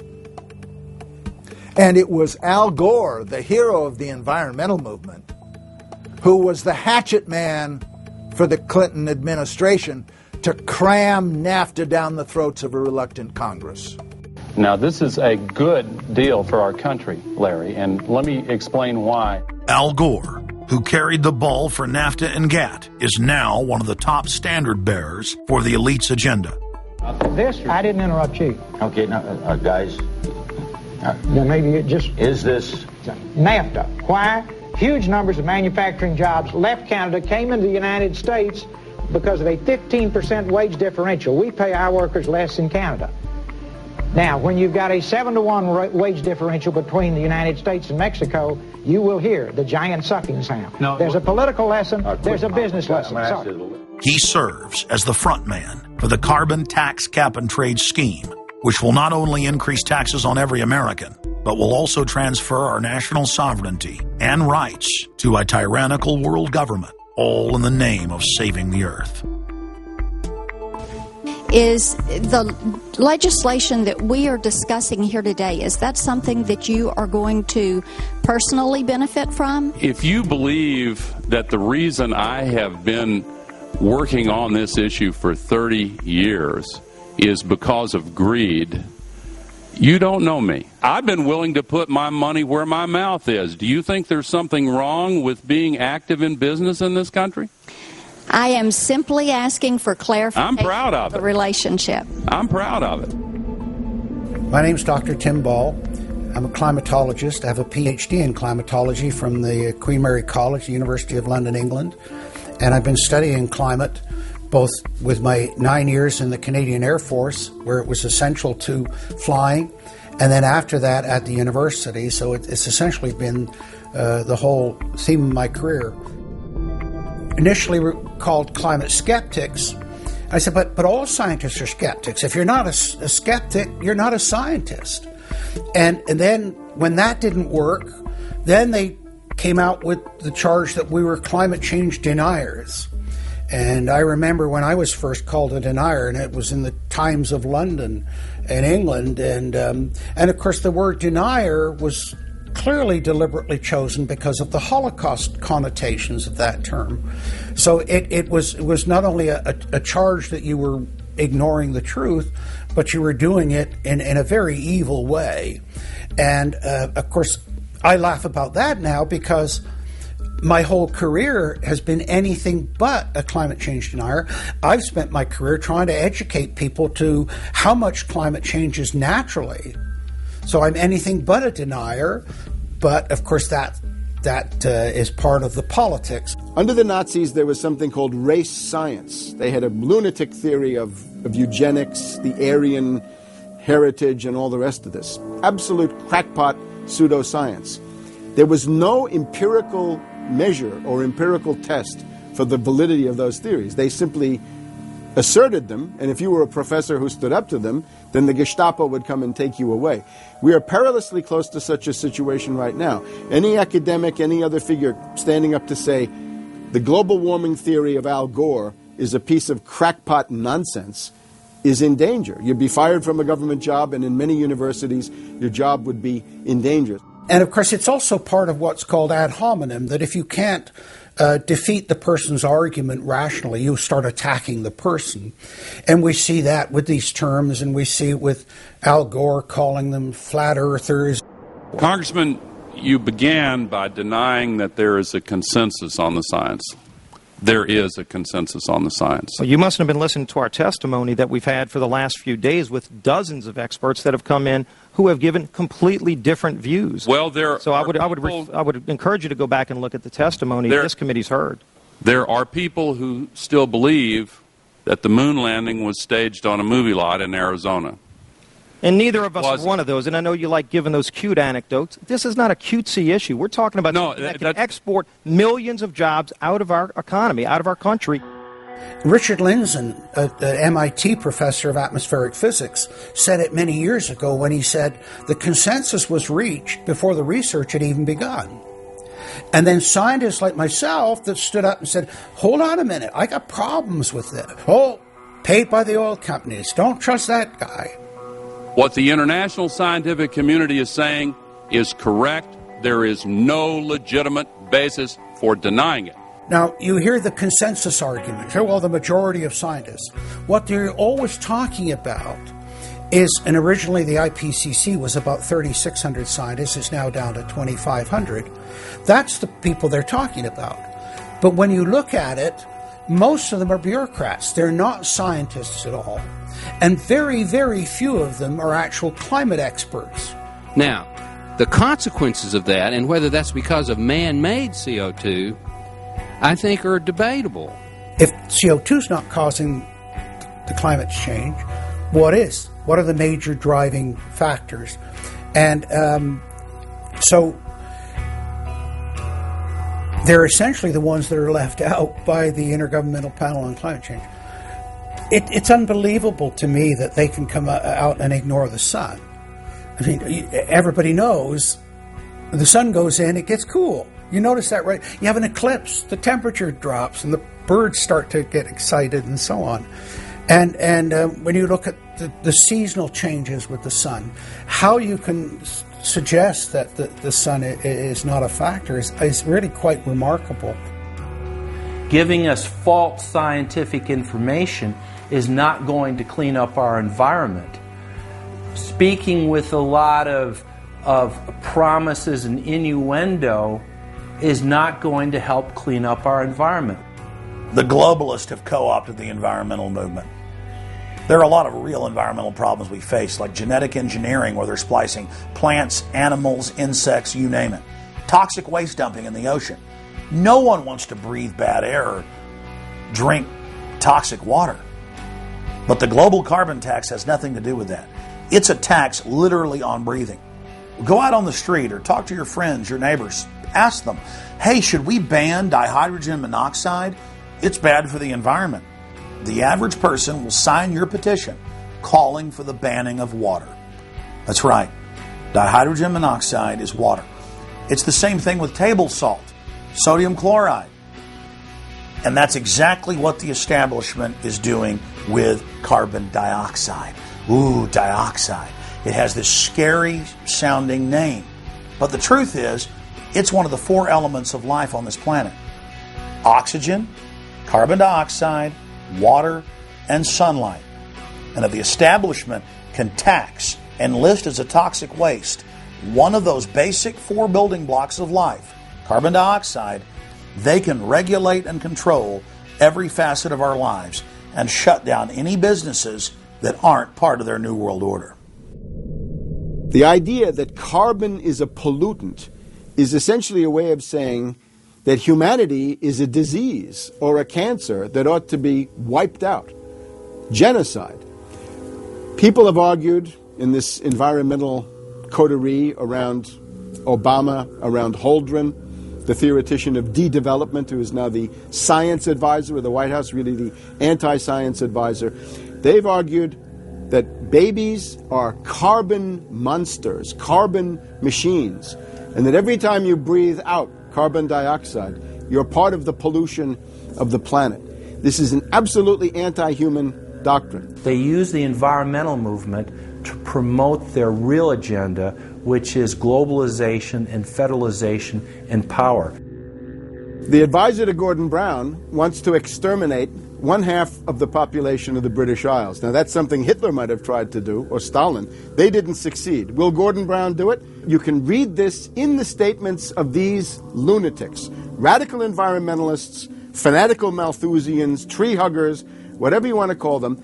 This is an ideology of genocide which can be documented exhaustively, ad nauseum, out of their own statements.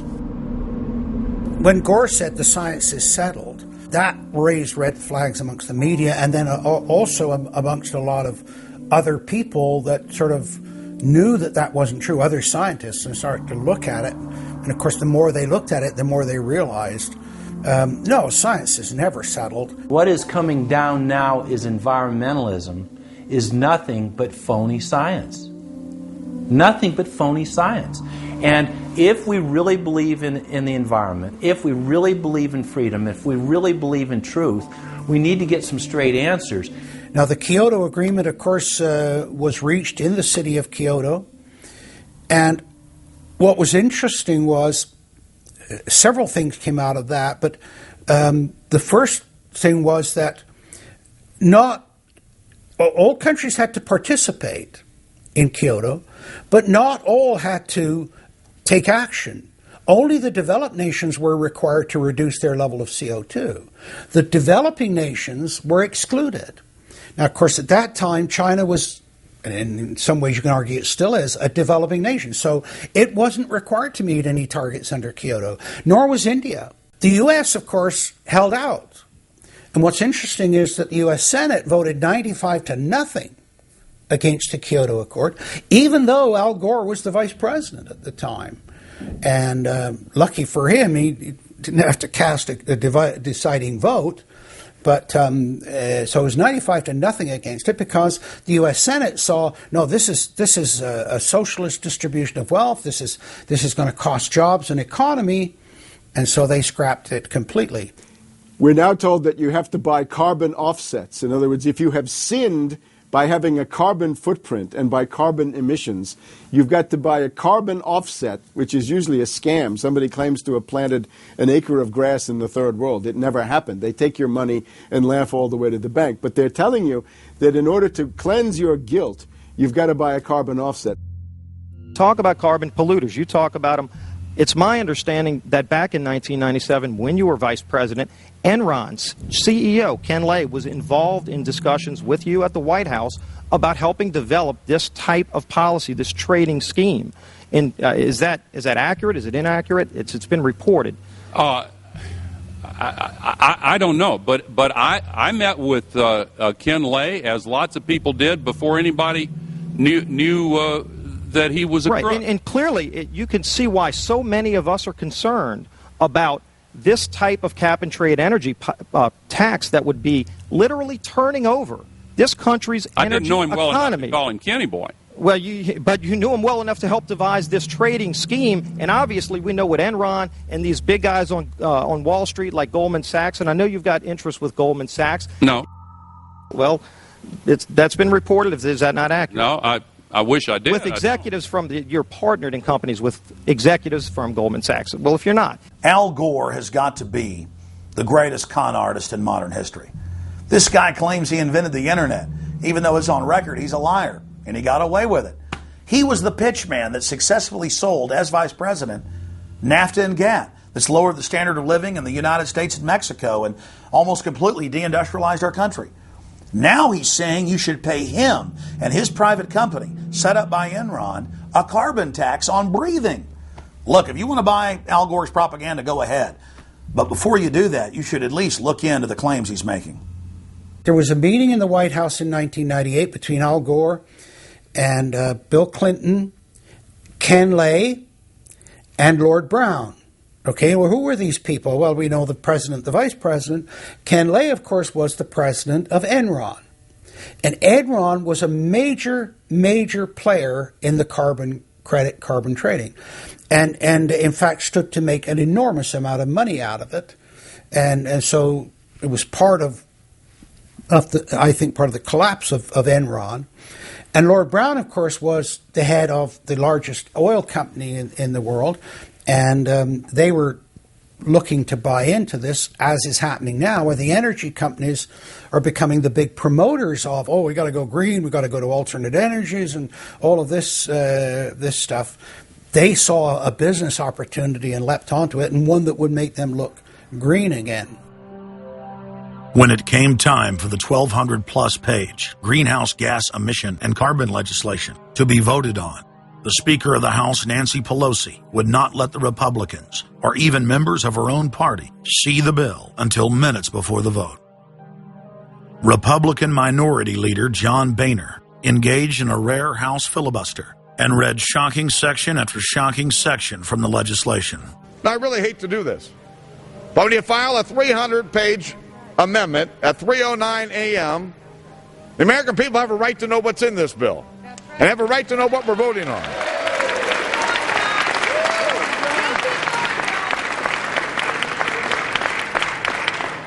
Page 48. Each building code enforcement department receiving a grant under subsection A shall impanel a code administration and enforcement team consisting of at least one full-time building code enforcement officer, a city planner, and a health planner or similar officer. I can take you to Chickasaw, Mercer County in my district.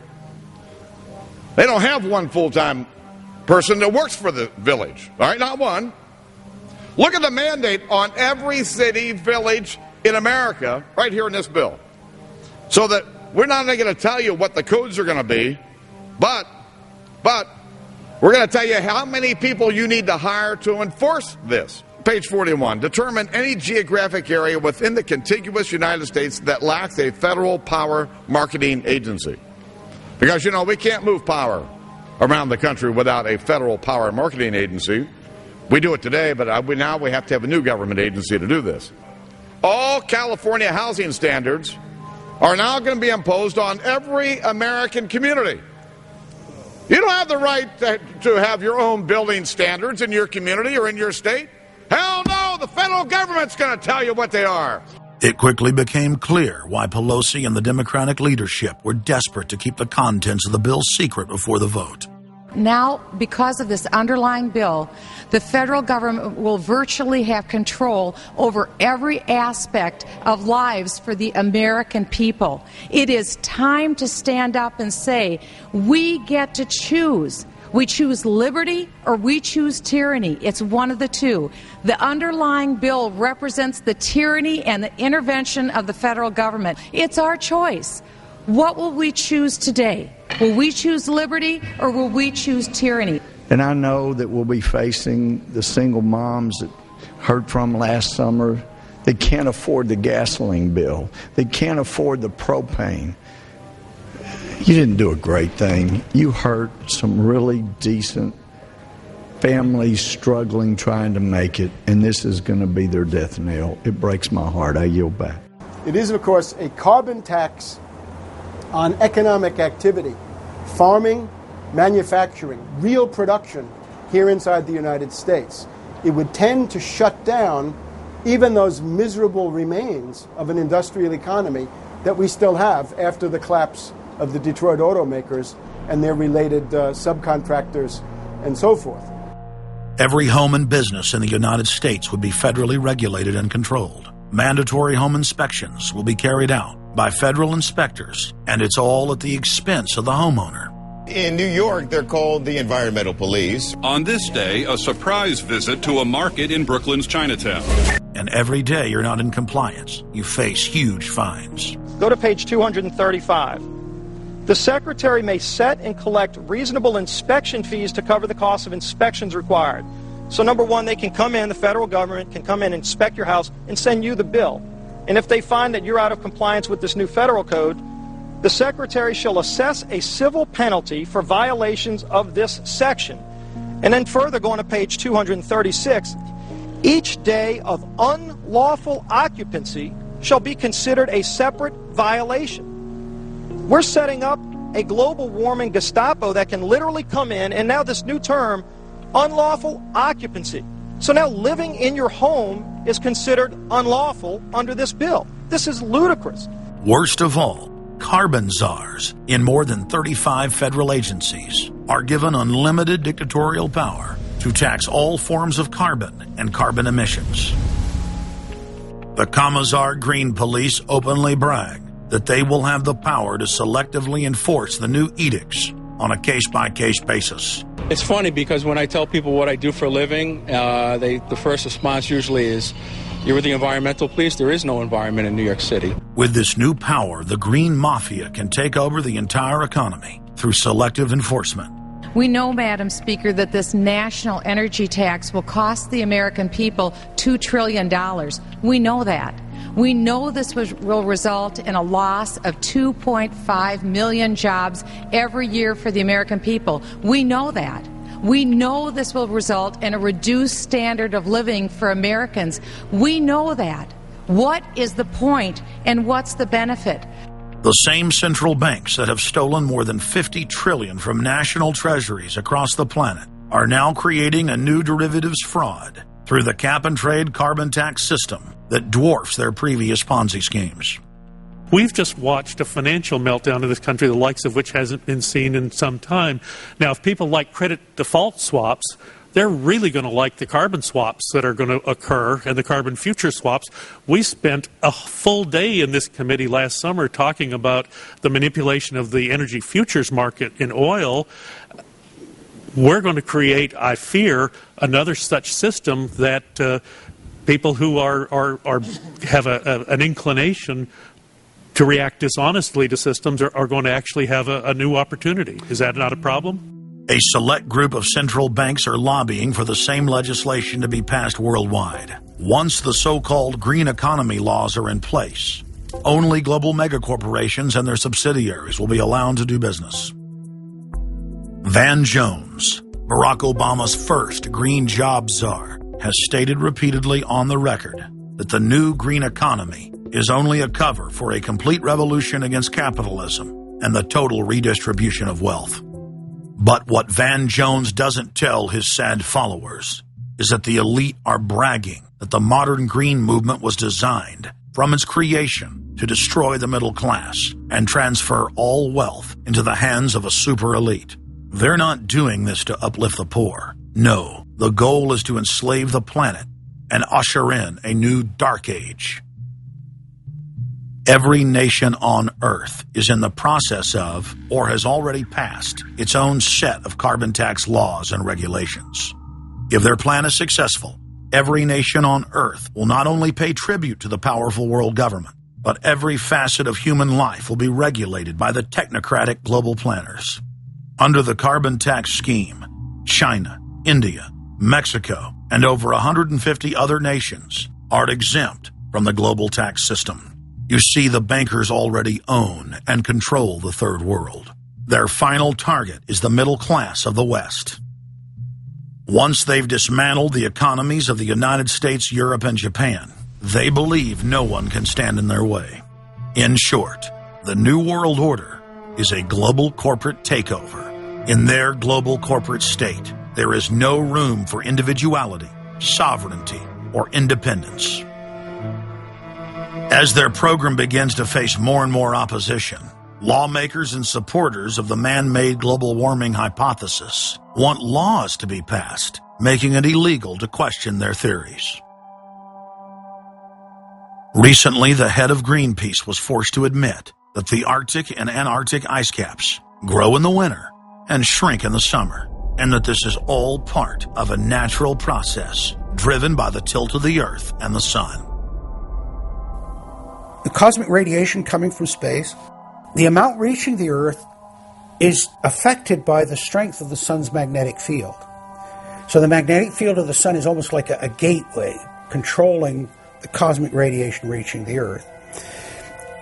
The magnetic strength of the Sun is also related to the number of sunspots. So they are directly related to changes within the inner structure of the Sun. The amount of cosmic radiation reaching the lower atmosphere creates more cloud, right? And cloud forms, you need to have what are called condensation nuclei. That is, little particles around which water can change from water vapor or gas into water droplets, minute particles that are visible in the form of clouds. We've known for a long time that there was more cloud than the amount of particles in the atmosphere, because we assumed it was clay particles and salt particles that were creating this condensation process. But there was this gap. We now realize, of course, it's the cosmic radiation that's doing it. So what the cosmic radiation is doing, controlled by the magnetic field of the sun, is it's like putting up a screen in the greenhouse and blocking out the sunlight. And of course, that then affects the temperature of the Earth. That's why there's a relationship between the sunspots and the temperature on the Earth. So we now know the mechanism, but they completely ignore that. More than 31,000 scientists from across the United States, including more than 9,000 PhDs from the fields of climatology, atmospheric science, earth science, and hydrology, signed a petition rejecting man-made global warming as a scientific fraud. This shattered the hoax of the so-called consensus that the mainstream media had been pushing for years, that every scientist on Earth believed that man-made global warming was a fact. If the people are able to block their carbon tax takeover, the elite's agenda to establish a planetary world government will collapse. To force their unpopular agenda upon the planet, the controllers are racing to complete the construction of their police state control grid. Borrowing from tactics used in the past by communist, fascist, and other totalitarian regimes, every form of classical textbook tyranny is now being implemented in the West. In the United States, the central government is federalizing local police. State and local officers are in a great position to collect important information on terrorists and their allies, and the Terrorist Screening Center stands ready to help you. This video, produced by Homeland Security, is required viewing for all departments in the U.S. And with the teamwork of local, state, and federal law enforcement, we have an excellent opportunity to see the picture and solve the puzzle before these terrorists can strike again. State, county, and city police now take their marching orders directly from DHS and FEMA. The videos and training manuals turn peace officers, once guardians of the Republic, into secret police. See way down there? There's a woman taking photos of the dam. Someone called 911 and reported a suspicious person. As you guessed, she's going to be a Category 3 hit. And since it's very important that we don't let her know that we know, both the dispatcher and the officer need to make sure she doesn't hear the radio traffic. Stand by. If I could ask you to wait right here, please. Sure. Everyday items and activities are listed as proof that you are sympathizing with shadowy boogeymen of terror. Of course, he's going to keep his eyes open for anything interesting or unusual in the car.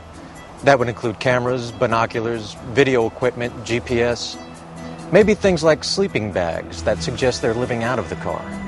From their inception, Homeland Security and Northcom were set up to dominate the people and the states, not to fight the CIA-created Al-Qaeda. Patriotic members of the military and law enforcement, at great risk to their lives and careers, have sent this filmmaker federally and internationally produced law enforcement manuals, textbooks, documents, and videos. The MIAC report, distributed to Missouri law enforcement, lists gun owners, libertarians, constitutionalists as potential terrorists. The federally written document went on to list Ron Paul, Bob Barr, and American flag bumper stickers as dangerous paraphernalia linked to white supremacists. Even before 9/11, FEMA was quietly indoctrinating local police to have a hatred of the Founding Fathers and everything our constitutional republic stands for. Who was the first terrorist organization in the United States? Who? Founding Fathers. Founding Fathers. You mean Thomas Jefferson? Oh, yeah. You mean George Washington? Oh, yeah. Paul Revere? Yeah. These guys right here, let me ask you something. Did they try to scare people? Oh, yeah. They tried to intimidate the British. Did they use acts of violence? Your founding fathers, my founding fathers, were involved in acts of terrorism against British officials because they systematically had British officials assassinated. In the old Soviet Union, Nazi Germany, and Maoist China, the police's main job was not fighting crime. In totalitarian forms of government, the police are political enforcers, or commissars as they were known in Russia. It's their job to spy on the public and to intimidate the exercise of free speech. Once a climate of fear has been achieved, the public begins to self-censor, to shut down. Once the people have been intimidated to withdraw from the field of intellectual battle, the tyrants have a free hand to expand their oppression and looting of the helpless serfs. The average man and woman is in a trance. They get home from work, they don't even talk to their children. They turn the television on, and they let those corporate messages set the agenda in their lives. If we want a revolution against these social engineers and the scientific dictatorship, we have to start getting back to basics. Having barbecues, knowing our neighbors, loving our husbands and wives, spending time with our children, and getting back to real human culture. This false corporate culture has been superimposed over our daily lives. The public is literally under a trance. We have to somehow reach out to them and break them out of this trance. And as the globalists destroy our standard of living and bring in their police state, a lot of people are beginning to wake up and realize that what they've been told all their lives was a lie. But it's essential that we, the people, are there to reach out to our fellow Americans and our fellow human beings and show them the truth. But the scientific dictatorship needs more than just a secret police network to carry out their plan. Citizen spies at every level of society have been recruited to keep their eyes and ears focused on everything their neighbors and co-workers are doing and saying. More than 50,000 private sector executives have been recruited by FEMA to secretly serve as deputy FBI informants under the InfraGard program. Now there are more than 75,000 preachers serving FEMA in the clergy response teams. Internal FEMA documents reveal that the majority of America's pastors now serve as agents of the shadow government. They are even instructed on how and what to preach. And as KSLA News 12 Jeff Farrell discovered, the clergy would help the government with potentially their biggest problem, us. From my cold, dead hands. Charlton Heston's famous declaration captures a truly American value, the overarching desire to protect our freedoms. But gun confiscation is exactly what happened during the state of emergency following Hurricane Katrina in New Orleans. U.S. troops also arrived, something far easier to do even now thanks to last year's elimination of the 1878 Posse Comitatus Act. That forbid U.S. troops from policing on American soil. If martial law were enacted here at home, public fears and quelling dissent would be critical. And that's exactly what the Clergy Response Team, as it's called, helped accomplish in New Orleans. Jeff, the primary thing that we say to anybody is let's cooperate and get this thing over with, and then we'll settle the differences once the crisis is over. Such clergy response teams would walk a tightrope between the needs of the government versus the wishes of the public. In a lot of cases, these clergy would already be known in the neighborhoods in which they're helping to defuse that situation. For the clergy, one of the biggest tools that they will have in helping calm the public down or obey the law is the Bible itself, specifically Romans 13. Because the government is established by the Lord, and that's what we believe in the Christian faith. That's what's stated in the Scripture. They prepare their flocks like sheep to the slaughter for gun confiscation, forced inoculation, and they tell them that it is a blessing to have their families broken up and put into FEMA camps. Irland, Frankreich, Portugal, Spanien, die Schweiz, Liechtenstein, Luxembourg, Polen, Ungarn, Romania. Adolf Hitler bragged that his most powerful domestic tool, used by the Nazis to control the people, was the servile clergy. And his favorite Bible verse was Romans 13, render unto Caesar.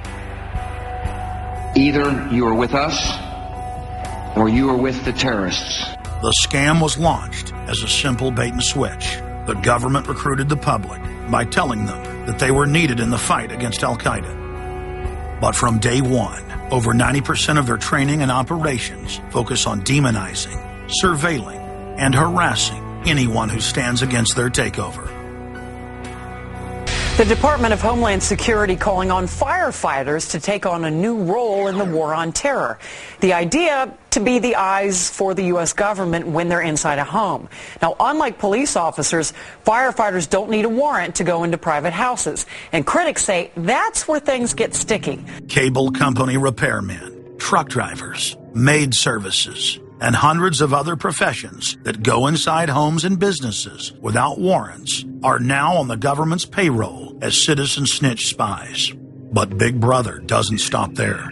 Children are being indoctrinated inside the public schools nationwide to spy on their parents. You can give information without having to give your name. You guys can get paid for good tips up to $200. The New York Times praised public school programs in the United States and England that are training children to report their parents for eco-crimes, like taking a hot bath or letting the water run while you brush your teeth. All of that violates their carbon footprint credit allotment.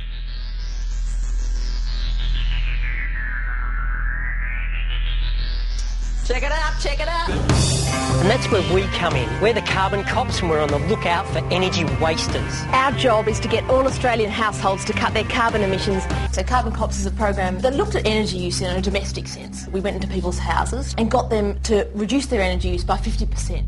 Sadly, the Boy Scouts of America have now contracted with the Department of Homeland Security and are now training more than 20,000 Boy Scouts in anti-terror urban warfare mount training. The federal grants are very specific. The Scouts are trained to carry out seek and destroy missions against disgruntled veterans of the U.S. Armed Forces. Good evening, everyone. Homeland Security is enlisting some unlikely new recruits to fight terrorism and help with other emergencies. The Girl Scouts. Girl Scouts across the country and here in East Tennessee are now taking part. 9-year-old Elise Murphy has already earned a lot of Girl Scout patches. And now, every member of the 3.4 million Girl Scouts of America is now being trained by the Federal Emergency Management Agency to aid and support Homeland Security in disaster and anti-terror operations. One of the things that if you talk to our generals, they are desperate for is a civilian counterpart to our military forces.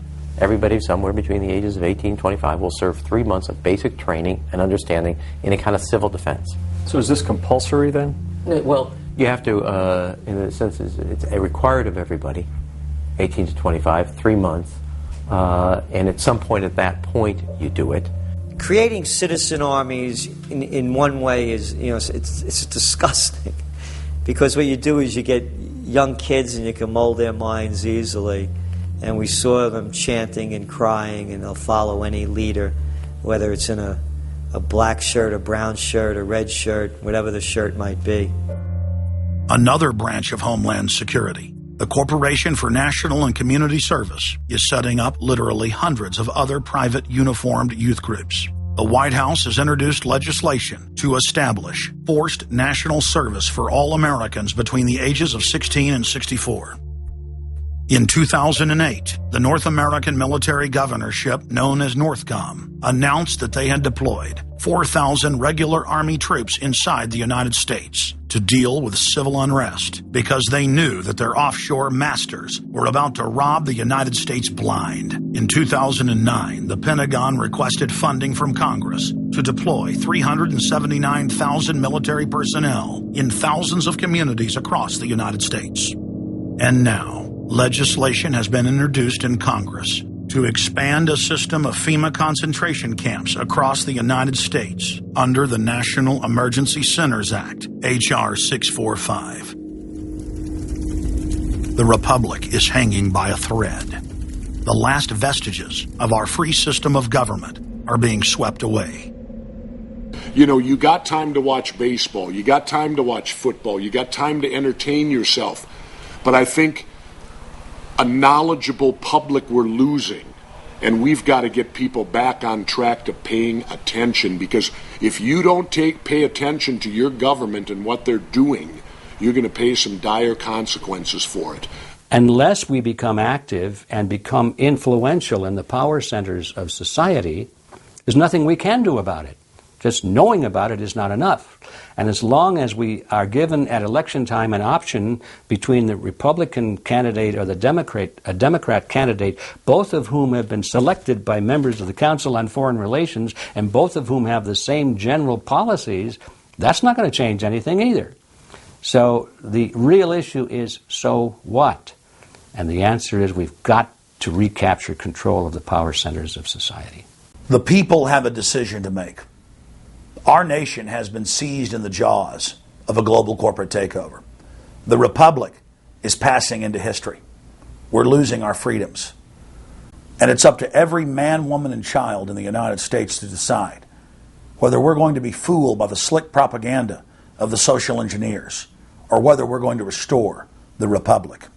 The values expressed by our founding fathers and the Declaration of Independence and other documents are very important to these times, and it's now our chance to manifest those documents. Now is the time for all good men to come to the aid of their country, because the country is being stolen from us in broad daylight. Not only stolen metaphorically, but financially as well. The numbers don't lie. The American people, having been educated as to the truth, then have to rise up and demand and get a government that starts serving them. We need a change, and it isn't going to come from Democrats and Republicans. It has to come from the American people. Dissension is the greatest form of patriotism, and I believe that. Because if you don't hold your elected officials' feet to the fire and pay attention, you are going to get bad government. So it's imperative for all of us. It's our job as citizens of this great country to pay attention. This is our last chance to not relive history. Hundreds of nations have fallen to tyranny in the last century alone. America is a prize coveted by the despotic megacorporations that now dominate our planet. If their world government is truly to rise, freedom and the republic for which it stands must fall. Now is the time for all good men and women to come to the aid of their country. One of the greatest events in history is taking place before our very eyes. For many generations into the future, our progeny will look back on this time as either a place where humanity rose to the challenge and made a stand against the forces of darkness, or as a time when the planet fell into the grip of a merciless high-tech tyranny.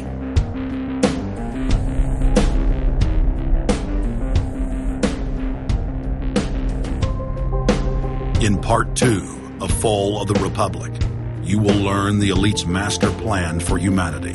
But more importantly, you will learn how to stop that plan, reverse the criminal tide, and reignite the flame of liberty on the long march to man's ultimate destiny.